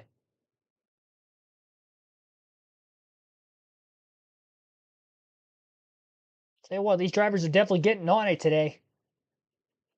And seeing all the incidents we have seen, not only there's been a bit of aggressiveness, you could also maybe factor in having 3 off weeks consecutively. These drivers have been out of their vehicles that long, maybe a little bit of race rust could build up. Not to mention it's a hot, slick racetrack tonight. Even though running under the lights does cool the track temps off quite a bit. Again, it was over 90 degrees during the day. Heat index, I'm sure, over 100. So that track temp, well warmer than that. This track was asphalt, it'd be even warmer, at least with the concrete. It's a lighter surface, so maybe it doesn't cook quite as much, but still cooks quite a bit in the sun. I don't think that cools it off much.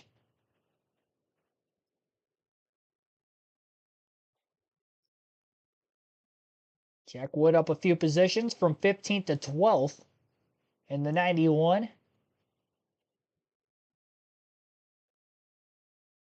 Unsponsored race truck for Wood. Bailey Curry battling him for that 12th place spot. Ty Majeski just behind both of them. Now works to the inside of Wood as Wood got easily cleared. He lost a lot of ground in that truck that just passed him of Curry.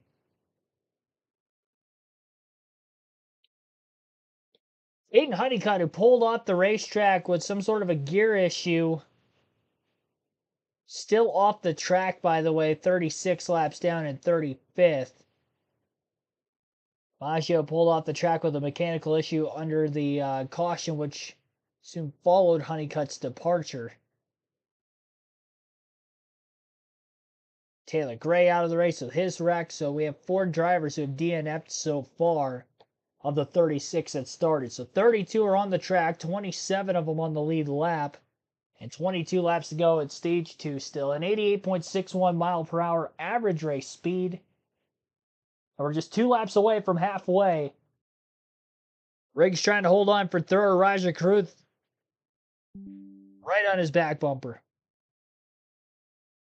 Kruth looking inside. Riggs in the middle groove. Door to door now in the front stretch. Kruth with the side draft on the left rear corner panel. Stays underneath Riggs into turn 1.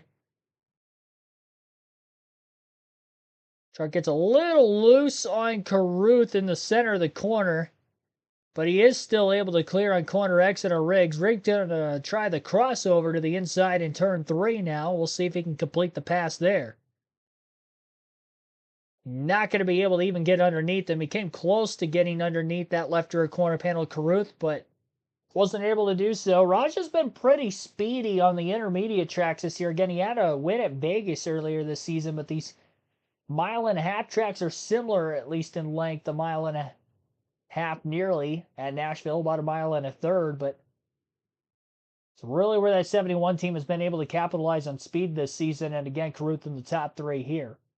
Christian Eckes is, though, your race leader, still the fastest truck on track as of right now. His best time was lap 67. It was a 30.633, fastest lap anybody has ran today. And it averages out of a speed of 156.302 miles per hour on that fast lap. His last lap was a 31.070. And so, again, little to where we are right now. This is a somewhat older concrete surface at Nashville, so you definitely will see tire fall off in all 3 series this weekend. Shouldn't see any pit stops, at least scheduled for the final stage. Again, the final stage is only 60 laps, so it's less than a full fuel run. Most of the intermediate track goes caution-free. That is not the case tonight, with the final stage, again, only being 60 laps. That is within a full fuel run. So when they pit during stage 2, that could be the final stop of the day. Now, if we get any cautions, we could see more pit stops with the fall off we've had today. It wouldn't surprise me to see any pit stops in the final stage if we get any yellows there. And the way this race pace has been with as many cautions as we've seen, that also would surprise me if we did get any yellows in the final stage, which led to more than. So again, top 5 right now. Christian Eckes leads by 1.5 seconds over Corey Heim. Roger Carruth 3.5 seconds off the lead in third. Daniel Dye 5.5 seconds off the lead in fourth. And Grant Enfinger 5.9 seconds back in fifth. That is the top 5 and the intervals between them in tonight's Rackley Roofing 200 at Nashville. Shinekis continues 60 laps led for the 19 team. Corey Heim just behind him. Raja Carruth. Daniel Dye, no changes there. Grant Enfinger back in the 5th spot. Let's get an update from Amanda.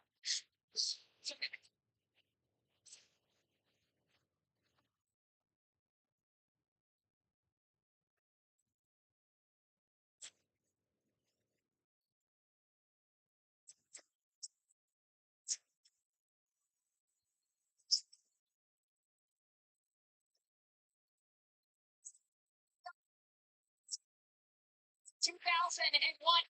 One of those little guys looking to add yet another touchdown to his season as well, but he hasn't had. Yeah, certainly want to turn things around as the season continues to wind down. Matt Craftsman, 4 races in a row. He's finished 20th or worse. So certainly running a little bit better, running top 10 now. As Lane Briggs in the 38 continues to fall back, the handling of that truck going away as the track continues to crawl, but fell back up to that bad pit stop. Let's listen into Lane Briggs. We got to run it all the way. We got to manage it. Here's the job. Yeah, so pictures. It looked like debris. I don't know if we hit anything and it bent it up. Yeah, they talked about the splitter. That was the crew chief and Josh Williams, who's his spotter, talking about that. If that, you see that dark spot on the very front of that truck, if that has been up, then that will hurt the downforce as we see Stuart Friesen is able to get around him with the 7th position. They'll take a look at that on that at the stage 2 break here. We're just 12 laps to go in this stage. So you want to take a look at that. I'm just really impressed with the 52, Stuart Friesen, who's running up here right ahead of Lane Riggs. And what they've been able to do, Jimmy Villeneuve comes over as crew chief this year. He said it's going to take till at least mid-season till we get things figured out. I get the trucks built the way I want. We've got the people in the right positions. And lately, 3 straight top 10 finishes. Finished second in Charlotte. Comes out here, gets the pole. They have a bad pit stop, and now he's rallied all the way back up here. Continues to move forward as he's working on the 6th spot. And we talked after 9 races that he hadn't had a top 10 yet this year. And then, as you mentioned, reeled off 3 in a row, including a runner-up finish. So he has made major moves. He's stepping, trying to get underneath the 38 of Lane Riggs to try to take over the 8th spot. See, Lane's going to try to side draft him back. Good looking truck for Stephen Parsons, one of the part-time drivers in the field. Amanda mentioned the effort that he's put in. 2 top 10 finishes this year. He's got 4 or 5 races. And hoping to add more, but at least 4 or 5 more races with hot cells. And I know when he's not in that truck, he's at the racetrack doing whatever he can. He's spotting, he's carrying the helmet, whatever he needs to do to be out here behind the wheel. And this battle with Flame Briggs has allowed the 88 of Matt Crappen to catch these two. There's Matt right there. Frankie Muniz, the Hollywood superstar, trouble on pit road.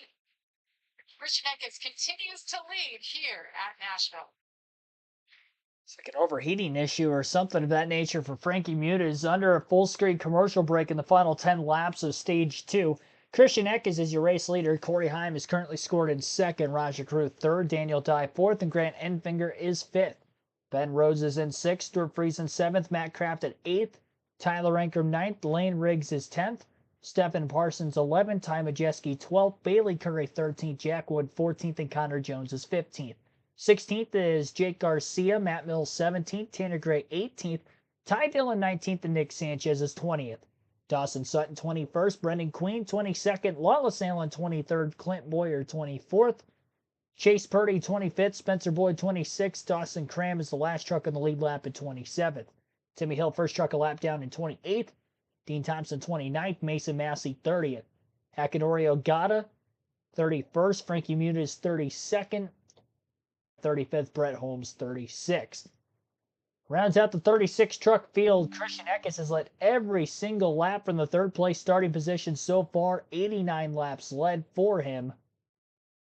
Trying to go wire to wire in this Truck Series race. A little over an hour in. 94.79 mile per hour average race speed. Again, late in Stage 2. We've had 5 cautions so far. Our Stage 2 break will be coming up here shortly. And we are on the closing laps of this second stage. I mentioned earlier 45, 45, 60. Those are not the stage splits. 45, 50, and 55 laps are the stage splits today. So we're down to 5 laps to go now in Stage 2. They're still under commercial break nonetheless. Surprised that they have taken one that late in the stage. But then again, I'm not surprised because it's Fox. Malcolm's got too much heat in the middle. Earl Arnold Jr., thanks for tuning in.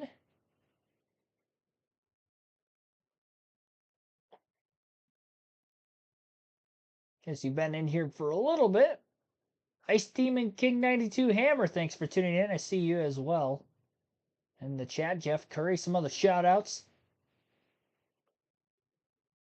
79 likes on the stream, so be sure to hit that like button again if you haven't done so. We are very late in Stage 2. 3 to go now. And Corey Hive is really caught up. Oh, well, we're going to get a caution. It's going to end the stage under yellow. Looked like Lane Riggs got into the back of Stephen Parsons. Both were battling for 13th as Riggs fell way out of the top 10 before this incident. But there is definitely contact in the middle of turns 3 and 4. Again, Riggs into the left rear. Parsons got into him. Looked like the lap before.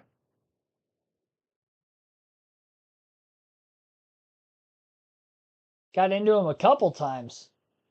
So Parsons got into the 38 of Riggs a couple times, and then Riggs just sent him. Around he went back at it into the wall. A little bit of a tempers flaring moment there. That battle was quietly heating up for the lead right at the end of the stage. I was catching Eckes through lap traffic, got to within a couple tenths, and then the yellow came out with 2 to go in the stage behind him, and Stage 2 is going to end under caution. Christian Eckes is going to go on to sweep the stages tonight at Nashville. It'll now be his 5th stage win of the year, which would be most in the series. Corey Heim 2nd, Roger Crew 3rd, Daniel Dye 4th, Grant Enfinger 5th, Ben Rhodes up to 6th, Stuart Friesen back to 7th, Matt Crafton's up to 8th, Tyler Anker 9th, and Ty Majeski rounds out the top 10. So in another less than a lap here under caution. That will end stage 2. And we will have one more guaranteed pit stop the rest of the way. Interested if we see any cautions in the final stage, if we will end up getting any more pit stops the rest of the way. Free pass goes back to Spencer Boyd in 26. Second time he's gotten the free pass tonight.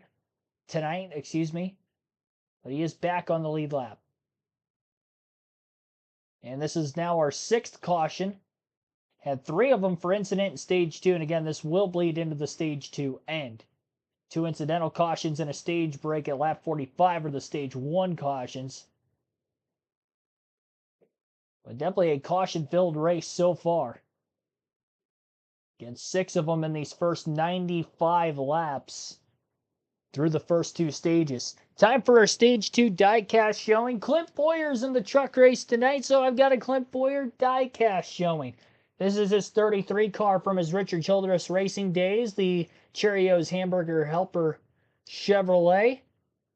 And this was from 2010 specifically. Of course, won a couple of races in this car with this paint scheme.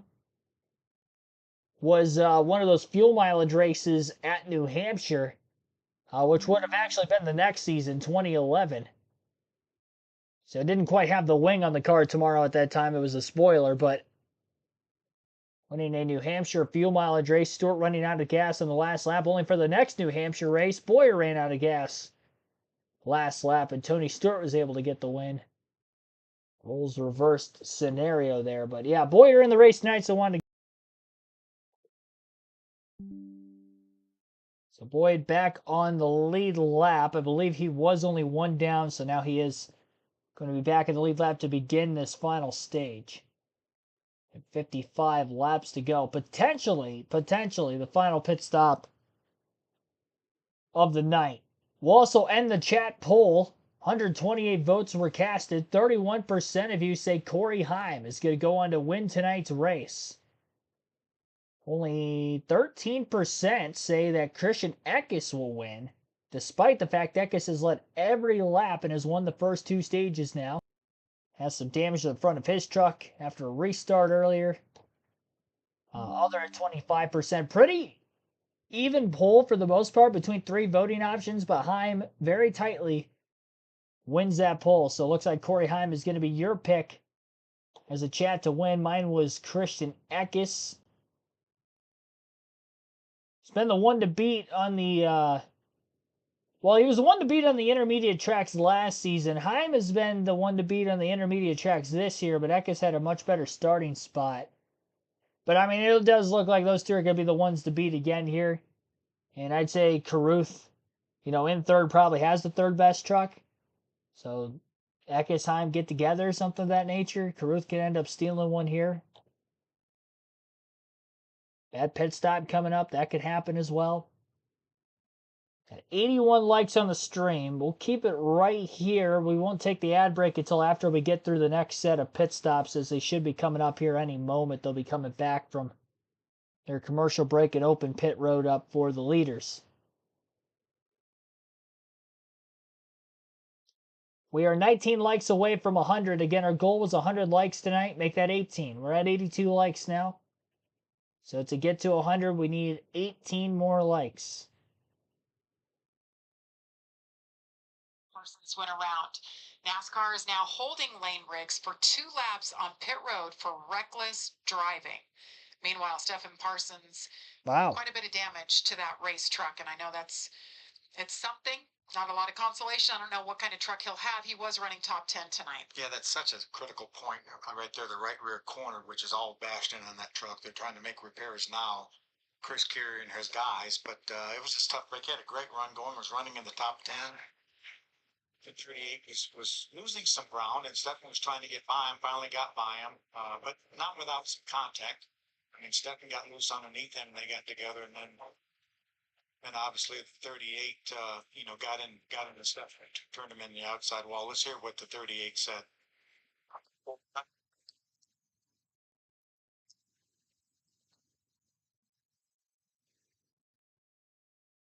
but whatever they did to the rear bumper did wreck them. So Everybody makes their way down pit road.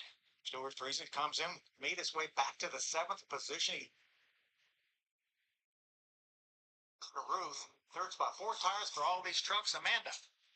You're taking a look at the 11 of Corey Heim. A lot of drivers in the garages say that this is the exact place where Corey Heim makes up a lot of positions on them right here. The execution, the pit stop. He said that it was a little too tight to his team. Free me up a little more so I could get off the center. The entry is fine on this truck. And just a little update on Christian Eckes. Said that the truck was a little tight as well. They had no tire adjustments. As Michael said, this is the money stop. And we had Christian Eckes and Corey Heim right there for stage 3. Well, Heim actually lost 7 positions on pit road. He's going to roll off 9th, it looks like. 4 spots gained for Jack Wood and Tyler Ankrum. They were the biggest movers in the top 10. Definitely a slow stop on the Tricon Garage number 11 team. And again, he will be in the 9th place restarting position when we get back to green. Christian Eckes won the race off pit road again. And Eckes has led the first over 100 laps by the time we get back to racing here under green in this race. So he definitely has the capability of going wire to wire.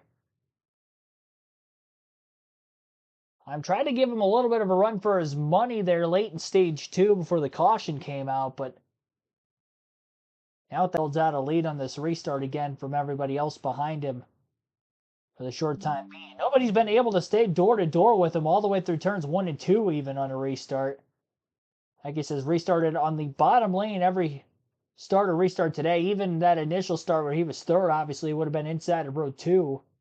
Also got the lead by the exit of turn 2 at that point. Pole sitter was Stuart Friesen early in the day. He is still 6th. Top 3 rows or so for the restart. You got Christian Eckes, Raja Caruth up there, Daniel Dye, Daniel Dye and Ben Rhodes. Tyler Ankrum, Stuart Friesen. Again, those are all the drivers at the very front of the field. Chris Davis, thanks for tuning in. The playoffs don't start for a few more races yet. After tonight's race, still 4 races left on the regular season for the Truck Series. The first playoff race is at Milwaukee in August.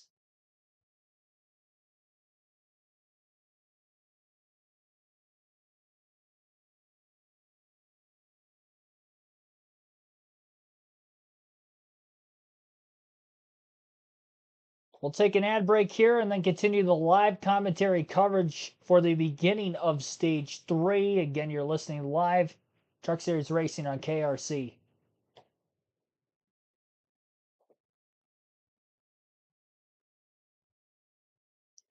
$100 down, 50 to go, 2/3 of the way home. Through tonight's race, the Rackley Roofing 200. Again, you got Christian Eckes, Raja Caruth up towards the front of the field here for this restart. Good to see Daniel Dye running top 5 the entire night. Definitely his best run of the season. He's had some good runs, which has led him to just being outside the cutoff line coming into the day.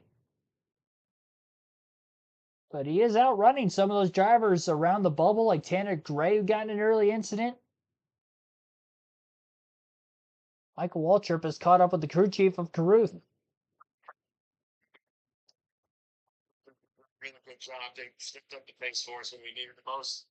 Track positions, everything. So anything we can do on our side to help the pit process and get out early or first on the front row is going to help everything. So hopefully we can seal a deal. Come get him, Eddie. Are you able to look at your pit stop on your camera there and see what you did? Yes, sir. Did pretty good.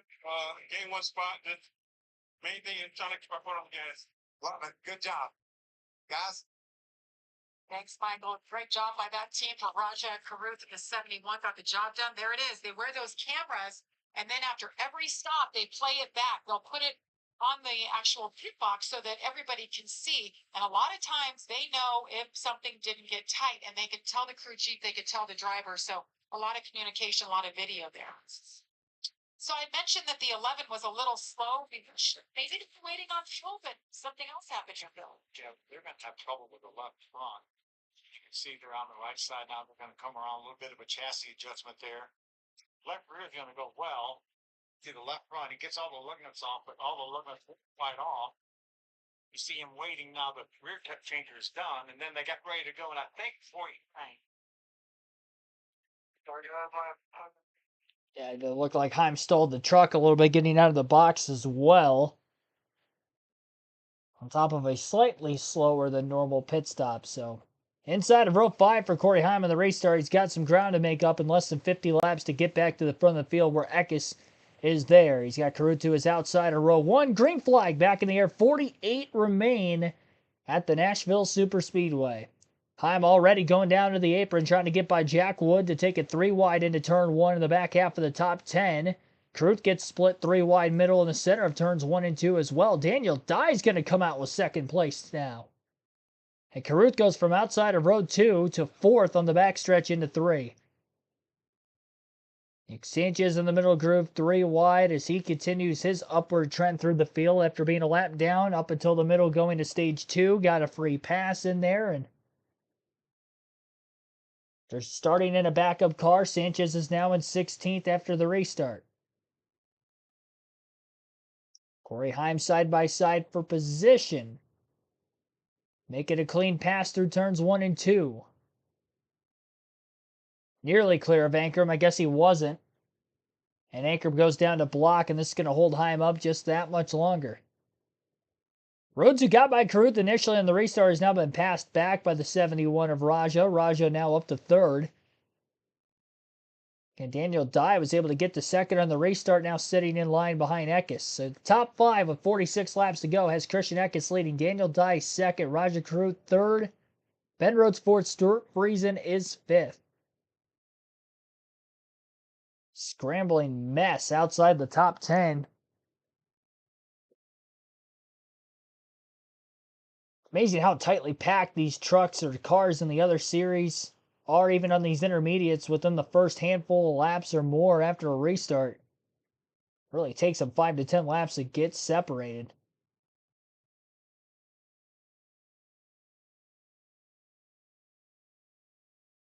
Clint Boyer trying to work his way back through the field after damage sustained on an earlier stage 2 restart. Boyer's up to 7th on this current lap. Tanner Gray, after his incident very early in the race on lap 1, is now up in the top 10 for the first time. He also started towards the tail end of the field. Tanner Gray up to 9th.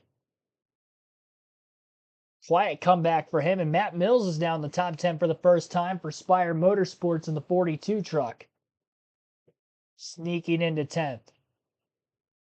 Ben Rhodes back and forth with Stuart Friesen in a battle for 7th. Been able to get by Tyler Ankrum, and he's actually lost a little ground to Ankrum over the last several laps. Grant Enfinger fell out of the top 10. He's back to 12th.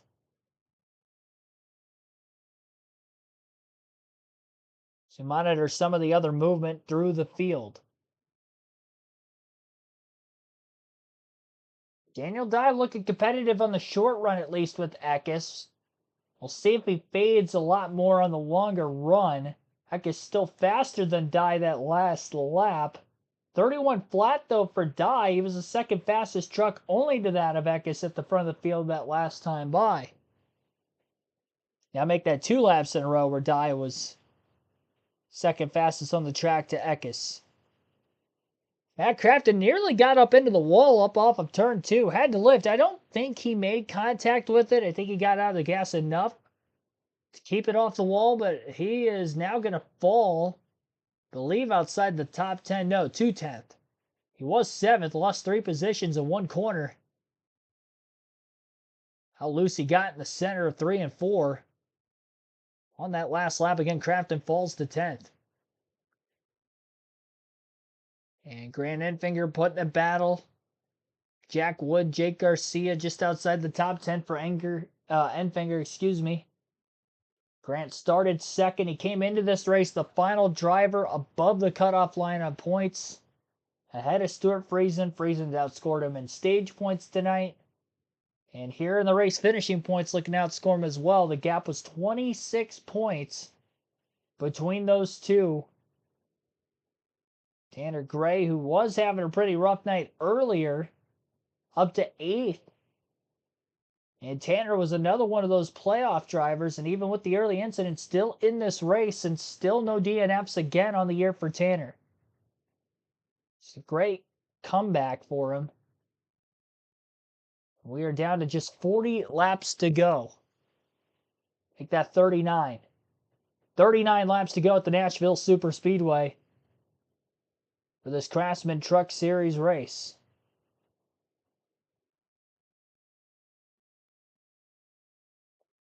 Guy starting to slowly slip back with Eckes.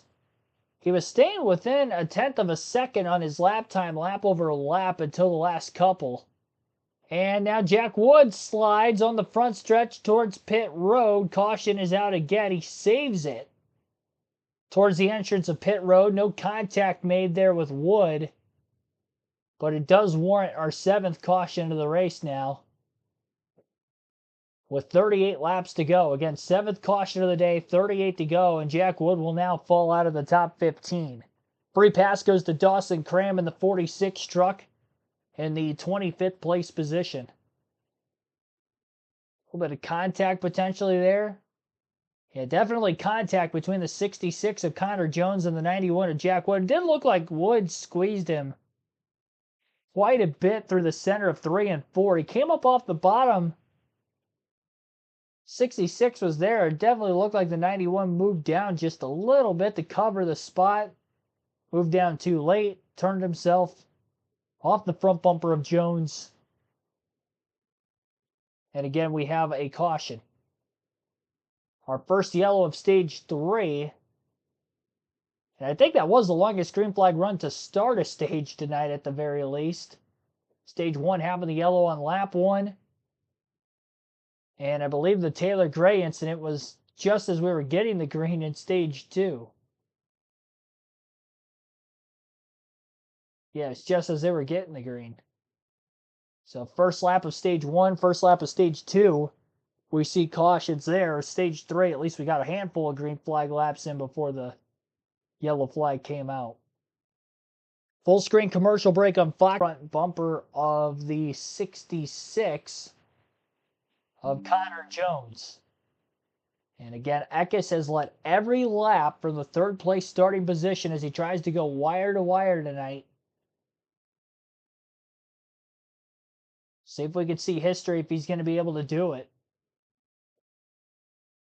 Corey Heim, losing 7 positions on pit road, restarted 9th, got to 6th.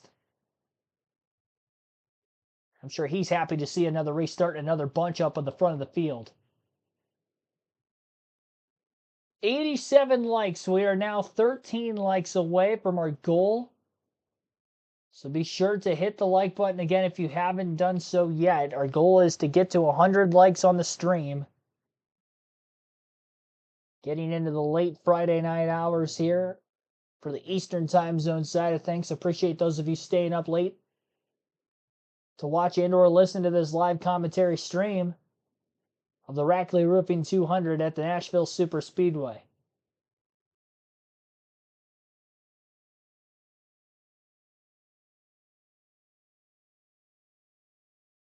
.42 isn't owned by Spires Nice Motorsports. I'm pretty sure I said that. At least I would like to think I did.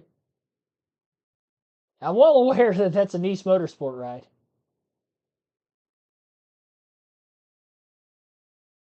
Carson won in that car at Nashville last year. That I know I definitely stated earlier in the stream. Here we go, up to 92. Now we're 8 likes shy. We'll take another break here while we're under caution and full screen commercial break, and then you'll get to listen into more of the actual race broadcast from FS2 when we get to the restart.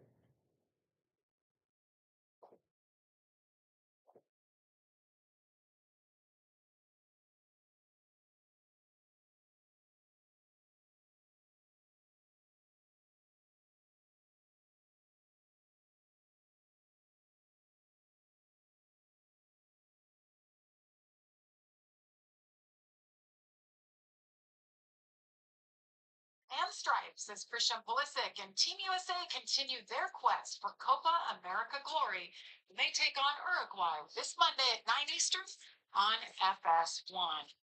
Now, a lot of people have been into this. Copa America, the ratings have been great. Some good matchups. You see USA won versus Bolivia, but then they lost to Panama. Yeah, it must win. Monday must win for the USA to make the round of 16. So we'll be pulling hard for them. That comes up July 1st at 9 Eastern.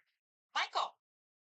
What about the charge of Ben Rhodes up inside the top 5, started outside the top 20, and this pit crew? They have been on it today. I talked to Jabari Carney. He's a jack man. He said we picked up 4 spots the first stop and 2 the second stop. It's all about teamwork. Doug Randolph just told me that he feels like the engine could be a little bit off. He doesn't feel like it gains any momentum down the straightaway, but their handling is dead on, and Ben is doing a great job. 4 laps, Michael. So we showed Stuart Friesen had a great run going up, battling in the top 5, came back, overcame that bad stop. Something just happened, Mike? Yes, several trucks came down pit road on this most recent caution. Stewart was one of those, but huge break. He had a loose left rear tire, so he was able to get that off. Now, obviously, a little fresher tires, probably not enough laps to matter, but nonetheless, they got that loose left rear off. That could have necessitated a green flag. So if you're just joining us, it's been all about Christian Eckes. He won stage 1, stage 2.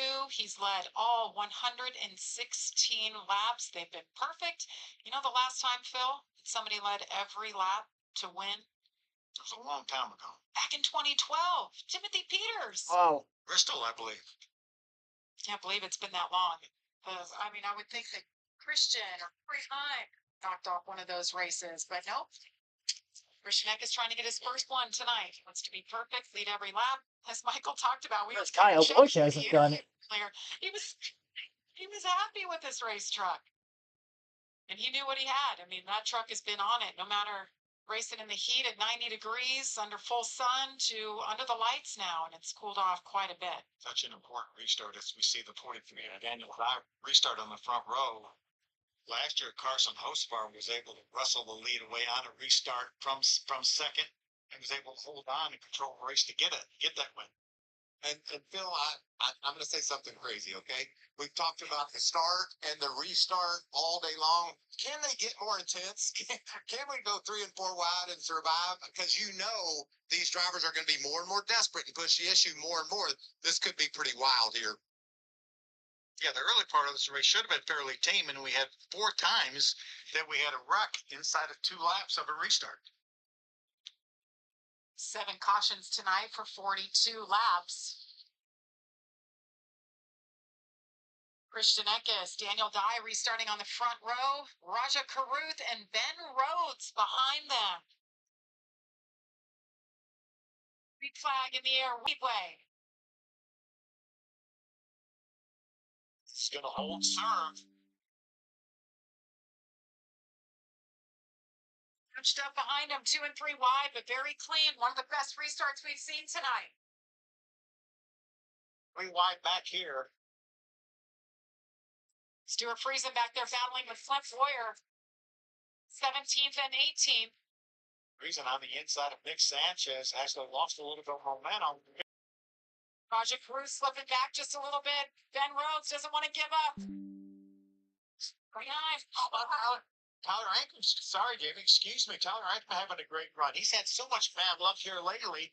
Look at him battling up there inside of the 99 of Ben Rhodes. I haven't talked about him very much. The 18 truck kind of been out there outside the top 10, kind of slowly worked his way up, obviously made some great adjustments.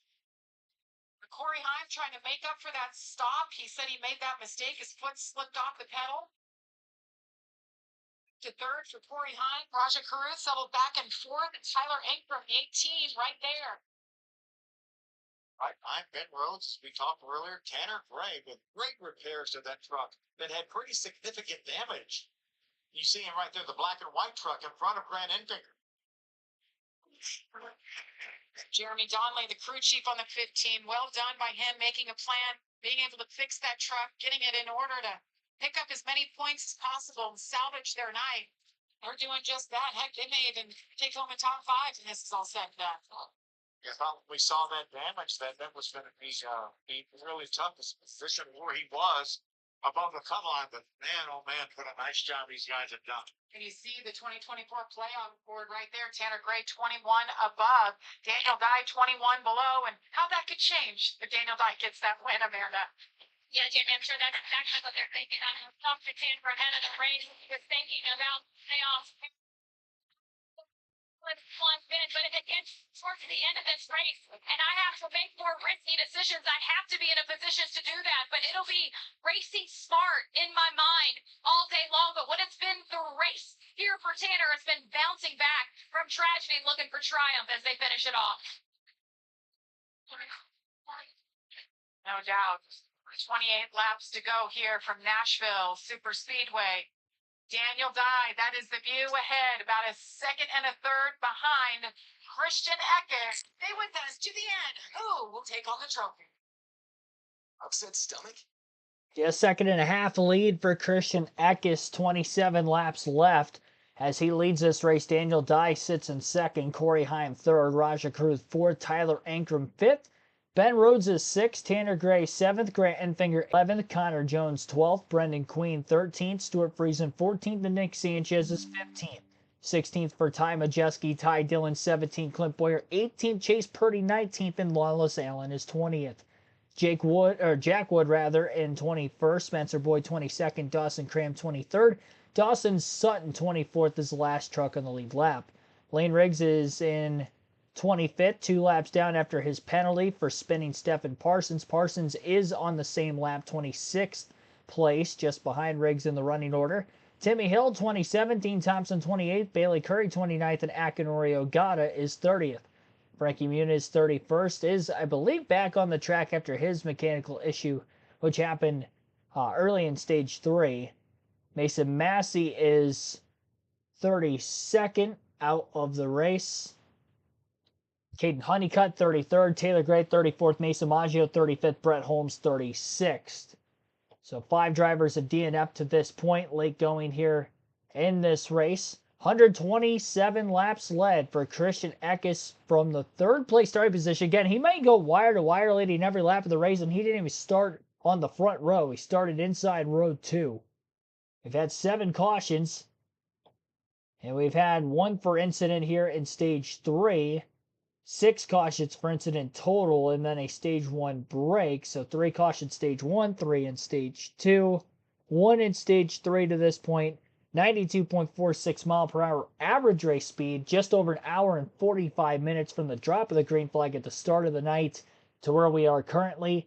And again, 23 laps to go here at the Nashville Super Speedway. A 2.1 second lead now built up. Make that 2.3 seconds between Eckes and Dye as Eckes. Laps of the Rackley Roofing 200 at the Nashville Super Speedway. Again, you're listening live on KRC.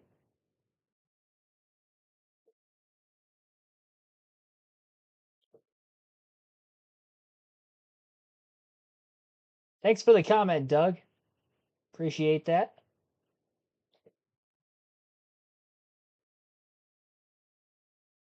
Eight likes remaining to get to our goal of 100. So again, be sure to hit that like button. We are getting down to the end of the race, and we are still 8 likes shy of our goal of 100. And again, hit that subscribe button if you haven't done so yet. On the road to 6,000 subs.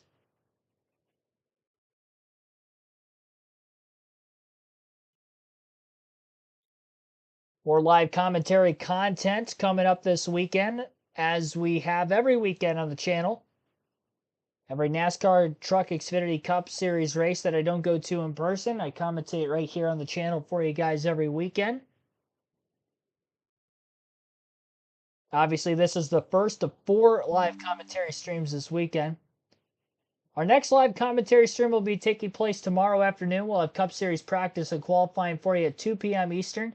A doubleheader tomorrow, as we will also have NASCAR Xfinity Series race coverage. That will begin at 5 p.m. Eastern. 3 p.m. Eastern, we will go live on Sunday afternoon for our pre-race coverage, which we usually go live a half hour to 45 minutes for the drop of the green flag every NASCAR Cup Series race. Get my in-depth predictions in before the start. So 3 p.m. 19 laps to go. Eckes out to a nearly 2.5 second lead over Dye. Corey Heim battling Raja Caruth, or at least within a half a second of Caruth for third. Stuart Friesen with a huge dive bomb and a clearance on Chandler Jones. Jones had to lift to keep it off the back of the 52, and that lifting caused his teammate of Ty Majeski to get by him as well. So Jones loses 2 positions in 1 lap, 1 corner, in fact. And that happened just outside the top 10. Jones falls from 12th to 14th on that 1 lap.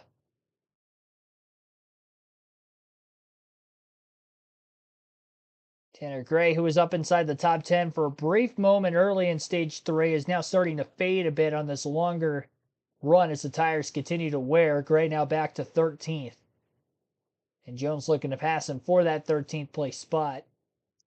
Stuart Friesen moves back into the top 10. He gets by Matt Crafton. Stuart Friesen's done a good job getting stage points at both stages tonight, as well as trying to get a top 10 finish for the 3rd consecutive time this season. Didn't have a single top 10 in the first 9 races this year, but had a top 10 in the last 2 races, and now trying to go for 3 in a row. He's heating up at the right time to try to make it into the playoffs. Laps to go on Fox Sports 2, which is again where you can listen live. Or watch, I guess, live. You can listen live right here on the channel, but Fox Sports 2 is where this Truck Series race is being aired. And again, a 2.7 second lead for Eckes over Dye at the front of the field. Raja Caruth is 3rd, Corey Heim 4th, Tyler Ankrum 5th, Ben Rhodes 6th, Grant Enfinger 7th, Jake Garcia 8th, Matt Mills 9th, Stuart Friesen 10th. That is the top 10 in the running order, with again 15 to go. And if it stays green to the end, this race will end in less than 2 hours, which is surprising when you consider the fact that we had 7 cautions on the first 112 laps of tonight's 150 lap race. And again, no pit stops have to be made here. That first and only caution we've seen in stage 3 came after less than 10 green flag laps that were ran at the beginning of the stage. So nobody pitted for tires at that point in time. And I would imagine even if we got a late yellow here, very low probability that the majority of cars would come onto pit road if we were to see another yellow. I think a lot of those drivers at the front of the field will try to keep their track position. More than likely. 23 trucks still on the lead lap as we circuit this 1.33 mile oval. We're 2 likes away now from our goal of 100, so again, be sure to hit that like button if you haven't done it yet.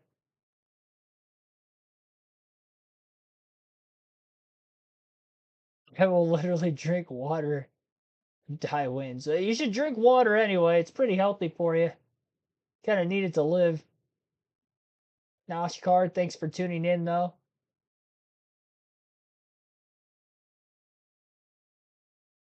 Trucks don't run Pocono. I don't think they're running Pocono this year. I don't think so. I'll actually pull up the truck schedule real quick, see where they're going next.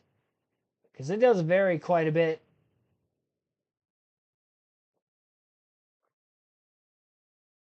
That's the weekend schedule.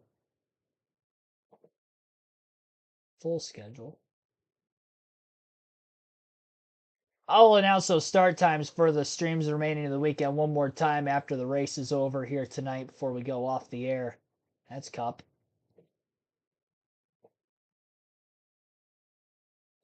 So after tonight's race, no, they do go to Pocono. And that race has been extended to 70 laps. Years past, it's only been 60 at Pocono for the Truck Series, so 70 laps. That will be a Friday afternoon at 5:30 Eastern. So an early Friday start time.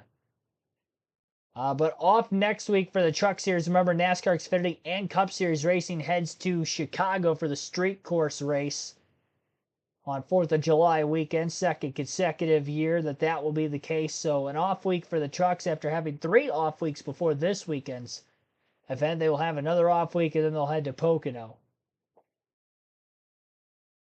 And they will run back-to-back weeks before having another 2-week break with the Olympics.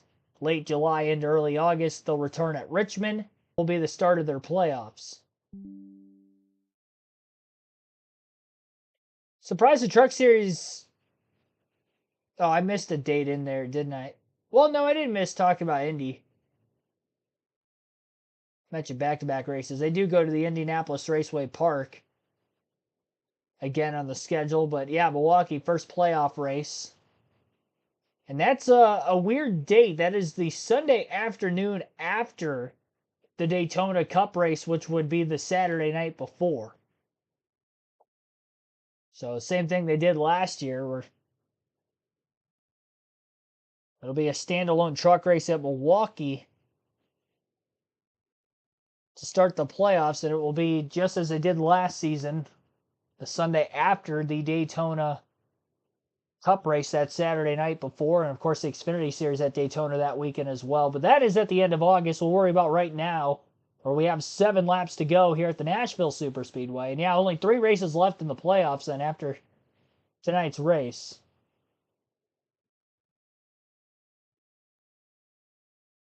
I mentioned 5 left. I guess the truck schedule's 1 race shorter this year than what it's been in years past. Usually it's 23 races. It's only 22 this year, so that means the regular season is 15 races instead of 16. So yeah, only 3 regular season races left after tonight. They'll have 1 off week. They'll run back-to-back races, the 2-week Olympic break, and then the final regular season race will be early August at Richmond. And that will be the second race for the Truck Series at Richmond this season, if I'm not mistaken. No, actually, they did not run at Richmond earlier this season.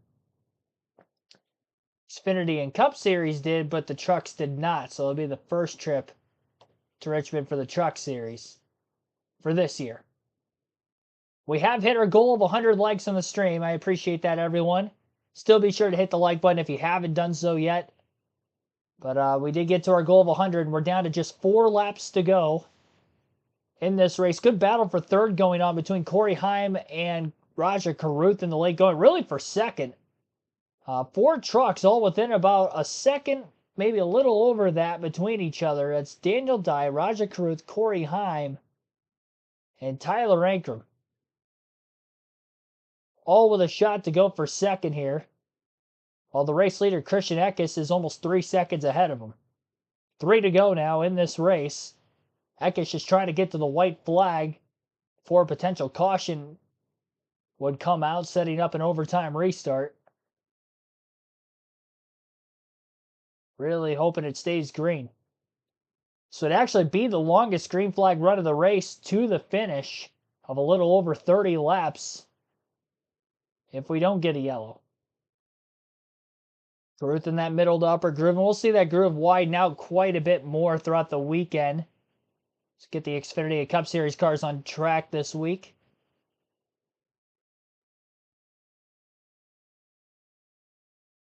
Carruth with a little bit of blocking on the front stretch. Trying to hold on in front of Heim for third. Heim gets to the inside of Carruth on the back straightaway, though. Had a good run off the exit of turn 2. And try his slide job move, which we've seen him done several times through the field. Does it again on Carruth here.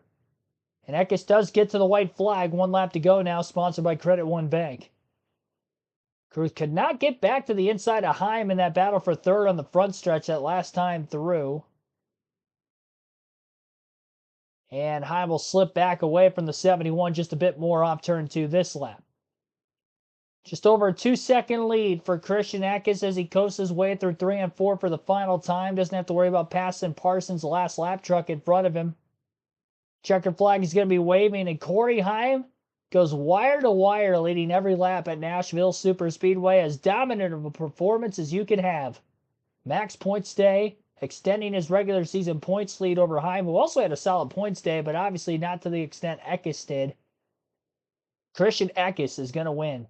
Margin of victory just over 2 seconds. Eckes really backed off of it that final lap once he got to the white flag. No need to push it hard. Can't have a more dominating win. Again, Eckes leads every lap, all 150 of them, from the third place starting position. And as you heard from earlier in the broadcast, it is the first time a driver has gone wire to wire in a truck race since Timothy Peters at Bristol in 2012. It was the last time a driver led every lap of a Truck Series race. So congratulations to Christian Eckes. He also had the fastest lap of the day of a 30.633. That was back on lap 67 in stage 2. That was a 156.302 mile per hour average. 97.66 mile per hour average race speed today. Again, 7 cautions. 3 in stage 1, 3 in stage 2, 1 in stage 3. And of those 7 yellows, 6 were caused for incident. The only one that wasn't was the lap 45 stage break, and then the stage 2 end ended under yellow after an incident with a couple to go in that stage at the time. 20 trucks finish on the lead lap. Again, the only driver to lead any laps was Christian Eckes, leading all 150.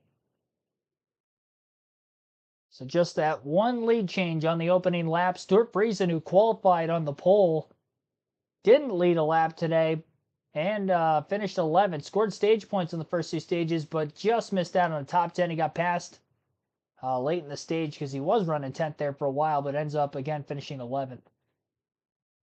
On the front stretch interview, here is your race winner, Christian Eckes. Michael's with the winner. Holy cow! Domination! Read every lap, Christian. How did you do that? It's a badass truck, man. Man, I can't say enough about these guys. We felt like we should have won last time out at Gateway, and came up a little bit short, finished second, and we were really motivated to get this truck better. Moving backwards. Yeah, it's fine. It's done its job for the day. But just, man, what an adaptive one Chevy. Just can't thank everybody now. Chevrolet, Napa, Gates. That was an ass kicking today. It was every bit of that. And what are you going to do with that 50 grand you just won from the Craftsman Triple Truck Challenge? Try to say that 3 times real fast. That's a good question, but more excited about the win right now. You got another sticker. I know. I saw the 11 have 4 on it. I kind of got a little upset when I walked in, so now we got another one to go catch. Appreciate you, buddy. Had an awesome run, everybody. Christian Eckes gets $50,000 extra dollars, an extra sticker, and he's about to pick up one of the coolest trophies in this series. Plenty more. Got that right. From Nashville, Christian Eckes gets it done. 4th win of the season for Eckes, matching Corey Heim for the most on the year. Or 3rd. Give me a second on that. I want to fact check myself here. I think this was his 3rd of the year. This is what happens when my brain goes to bleh. I've been up since about 10 till 5 this morning. I had to work an overtime shift earlier today. So, yeah, 3rd win of the year for Eckes. He said something about 4, I thought. But, yeah, 3rd win of the year for Eckes.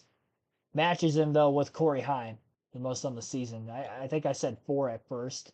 I knew that didn't sound right, but yeah, 3rd win of the year for Christian. Congratulations to him. His dominating performances we'll probably see in any of the top 3 series this year. Again, leads all 150 laps from starting 3rd. Daniel Dye finishes in 2nd, career best run for him. Corey Heim finishes 3rd, Roger Caruth 4th, and Tyler Ankrum rounded out the top 5 and 5th. Grant Enfinger ended up 6th, Ben Rhodes 7th, Matt Mills in 8th, Ty Majeski 9th, Jake Garcia 10th. Stuart Friesen 11th, Connor Jones 12th, Nick Sanchez 13th, Tanner Gray 14th, Ty Dillon 15th, Jack Wood in 16th, Clint Boyer 17th, Dawson Sutton 18th, Brendan Queen was the last truck on the lead lap. Brendan Queen 19th, Dawson Cramer 20th was the last truck to finish on the lead lap. First truck a lap down was Chase Birdie in 21st, Spencer Boyd 22nd, 2 laps down for Matt Crafton in 23rd, same for Lawless Allen in 24th, Lane Riggs 25th, and Stephen Parsons in 26th. 3 laps down for Timmy Hill in 27th. 4 laps down for Dean Thompson and Bailey Curry, 28th, 29th. Akinori Ogata finished 6 laps down in 30th. Frankie Muniz finished the race 20 laps down in 31st. 5 DNFs tonight, finishing 32nd through 36th, with Mason Massey finishing 32nd. Caden Honeycutt 33rd, Taylor Gray 34th, Mason Maggio 35th, and Brett Holmes 36th.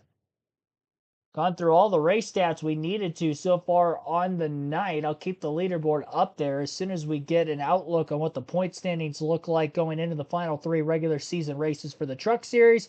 Get that to you, but first, here's an interview with second place finisher Daniel Dye. I finished a couple times in your career, and the first one ever as a runner-up finish right here. How much did you need this tonight? Yeah, man, the confidence I think is so important when you're driving a race car and to finish second like this. And, we obviously Christian drove away, but I think there at the end we were running similar speeds. Man, it feels really good. Our Napa Night Vision Chevy was really fast. Just super excited that this happened. Like I said, the confidence thing is huge. Pat Heller from Champion Container was here, so it's cool. It seems like when she comes, we have really good luck. So she's going to have to just stay on the hauler. We'll take her everywhere. But, yeah, just speed all night. 4th in stage 2, 5th in stage 1, and to finish runner-up feels good. Michael? Hey, Amanda, I'm with Clint Boyer. Big smile. I know it's frustrating to run where you did. Tell me about your takeaway from the battle in the rush truck. Well, it was just that we fought loose in the whole time from the word go, and I know from a lot of years of experience that's hard to overcome. You fix that and it hurts something else, and that something else is usually the accident. We just kind of fought back and forth. I stalled on pit road. Honestly, I think that 40, I think he was 43. He just interviewed and that guy, and I think I passed him earlier in the race. He ran up front. Should have made a mistake, put us back there in the back, and then I don't know what the hell happened on the restart. They all checked up, was dead stop in front of me, and I crashed, Mike. Tore my toy up. Yeah, I saw you tore the front of it off. Head to Broadway for a beer. That's exactly where I'm going, and I'm not going to stop at a beer after that. But I will be back. I promise you, there's no way in hell I'm ending on that note. He's coming back, Jamie. I love it. That Boyer interview. Boyer brings it home 17th. All right, we'll take a look at those point standings. Again, 4 drivers locked in the playoffs of the win, that being Heim, Eckes, Sanchez, Caruth. The drivers on points right now, plus 144 for Ty Majeski. A lot tighter behind him in the standings. Plus 47 for Tyler Ankrum, plus 38 for Taylor Gray, who DNF'd tonight. Ben Rhodes, plus 34. He gains more on the cut line, but still remains 8th. Grant Enfinger picks up a spot in points. He's plus 33 as well now. Gains a few. I think he was plus 26 coming into the day. And he was the last driver above the cutoff line. Now he is the second to last driver ahead. Tanner Gray, who had troubles early, didn't score any stage points today and finishes 14th, is now only 14 points to the good on the cut line. He came into the day plus 28, so that gets cut in half. Daniel Dye's minus 14, going from 12th in the standings to 11th. He passes Stuart Friesen in points with a solid day. Again, runner-up for Dye. Stuart Friesen, who finished just outside the top 10, is now 17 points below the cutoff line. Matt Crafton minus 54 and minus 61 for Chase Purdy. 3 races remain until the playoffs for the NASCAR Craftsman Truck Series. That is going to end tonight's live commentary stream. Thank you, everybody, for watching. Be sure to hit the like button again if you haven't yet. Thank you for allowing us to hit our goal once again this weekend of 100 likes for a Truck Series live commentary stream. We'll be live twice tomorrow, once Sunday for the live commentary streams from Nashville Super Speedway the rest of the weekend. Our next live commentary stream will now be NASCAR Cup Series practice and qualifying all in the same stream starting tomorrow afternoon at 2 p.m. Eastern. We'll also be live for NASCAR Xfinity Series race coverage at 5 p.m. Eastern Time, 2 p.m. Pacific tomorrow evening. And then our Cup Series race coverage will begin at 3 p.m. Eastern, noon Pacific on Sunday. Hope to see you for that one there. Appreciate it as always for your support and watching all these live commentary streams every weekend. Take care. Have a good rest of your Friday night, and I'll see you back better than ever for our doubleheader tomorrow afternoon.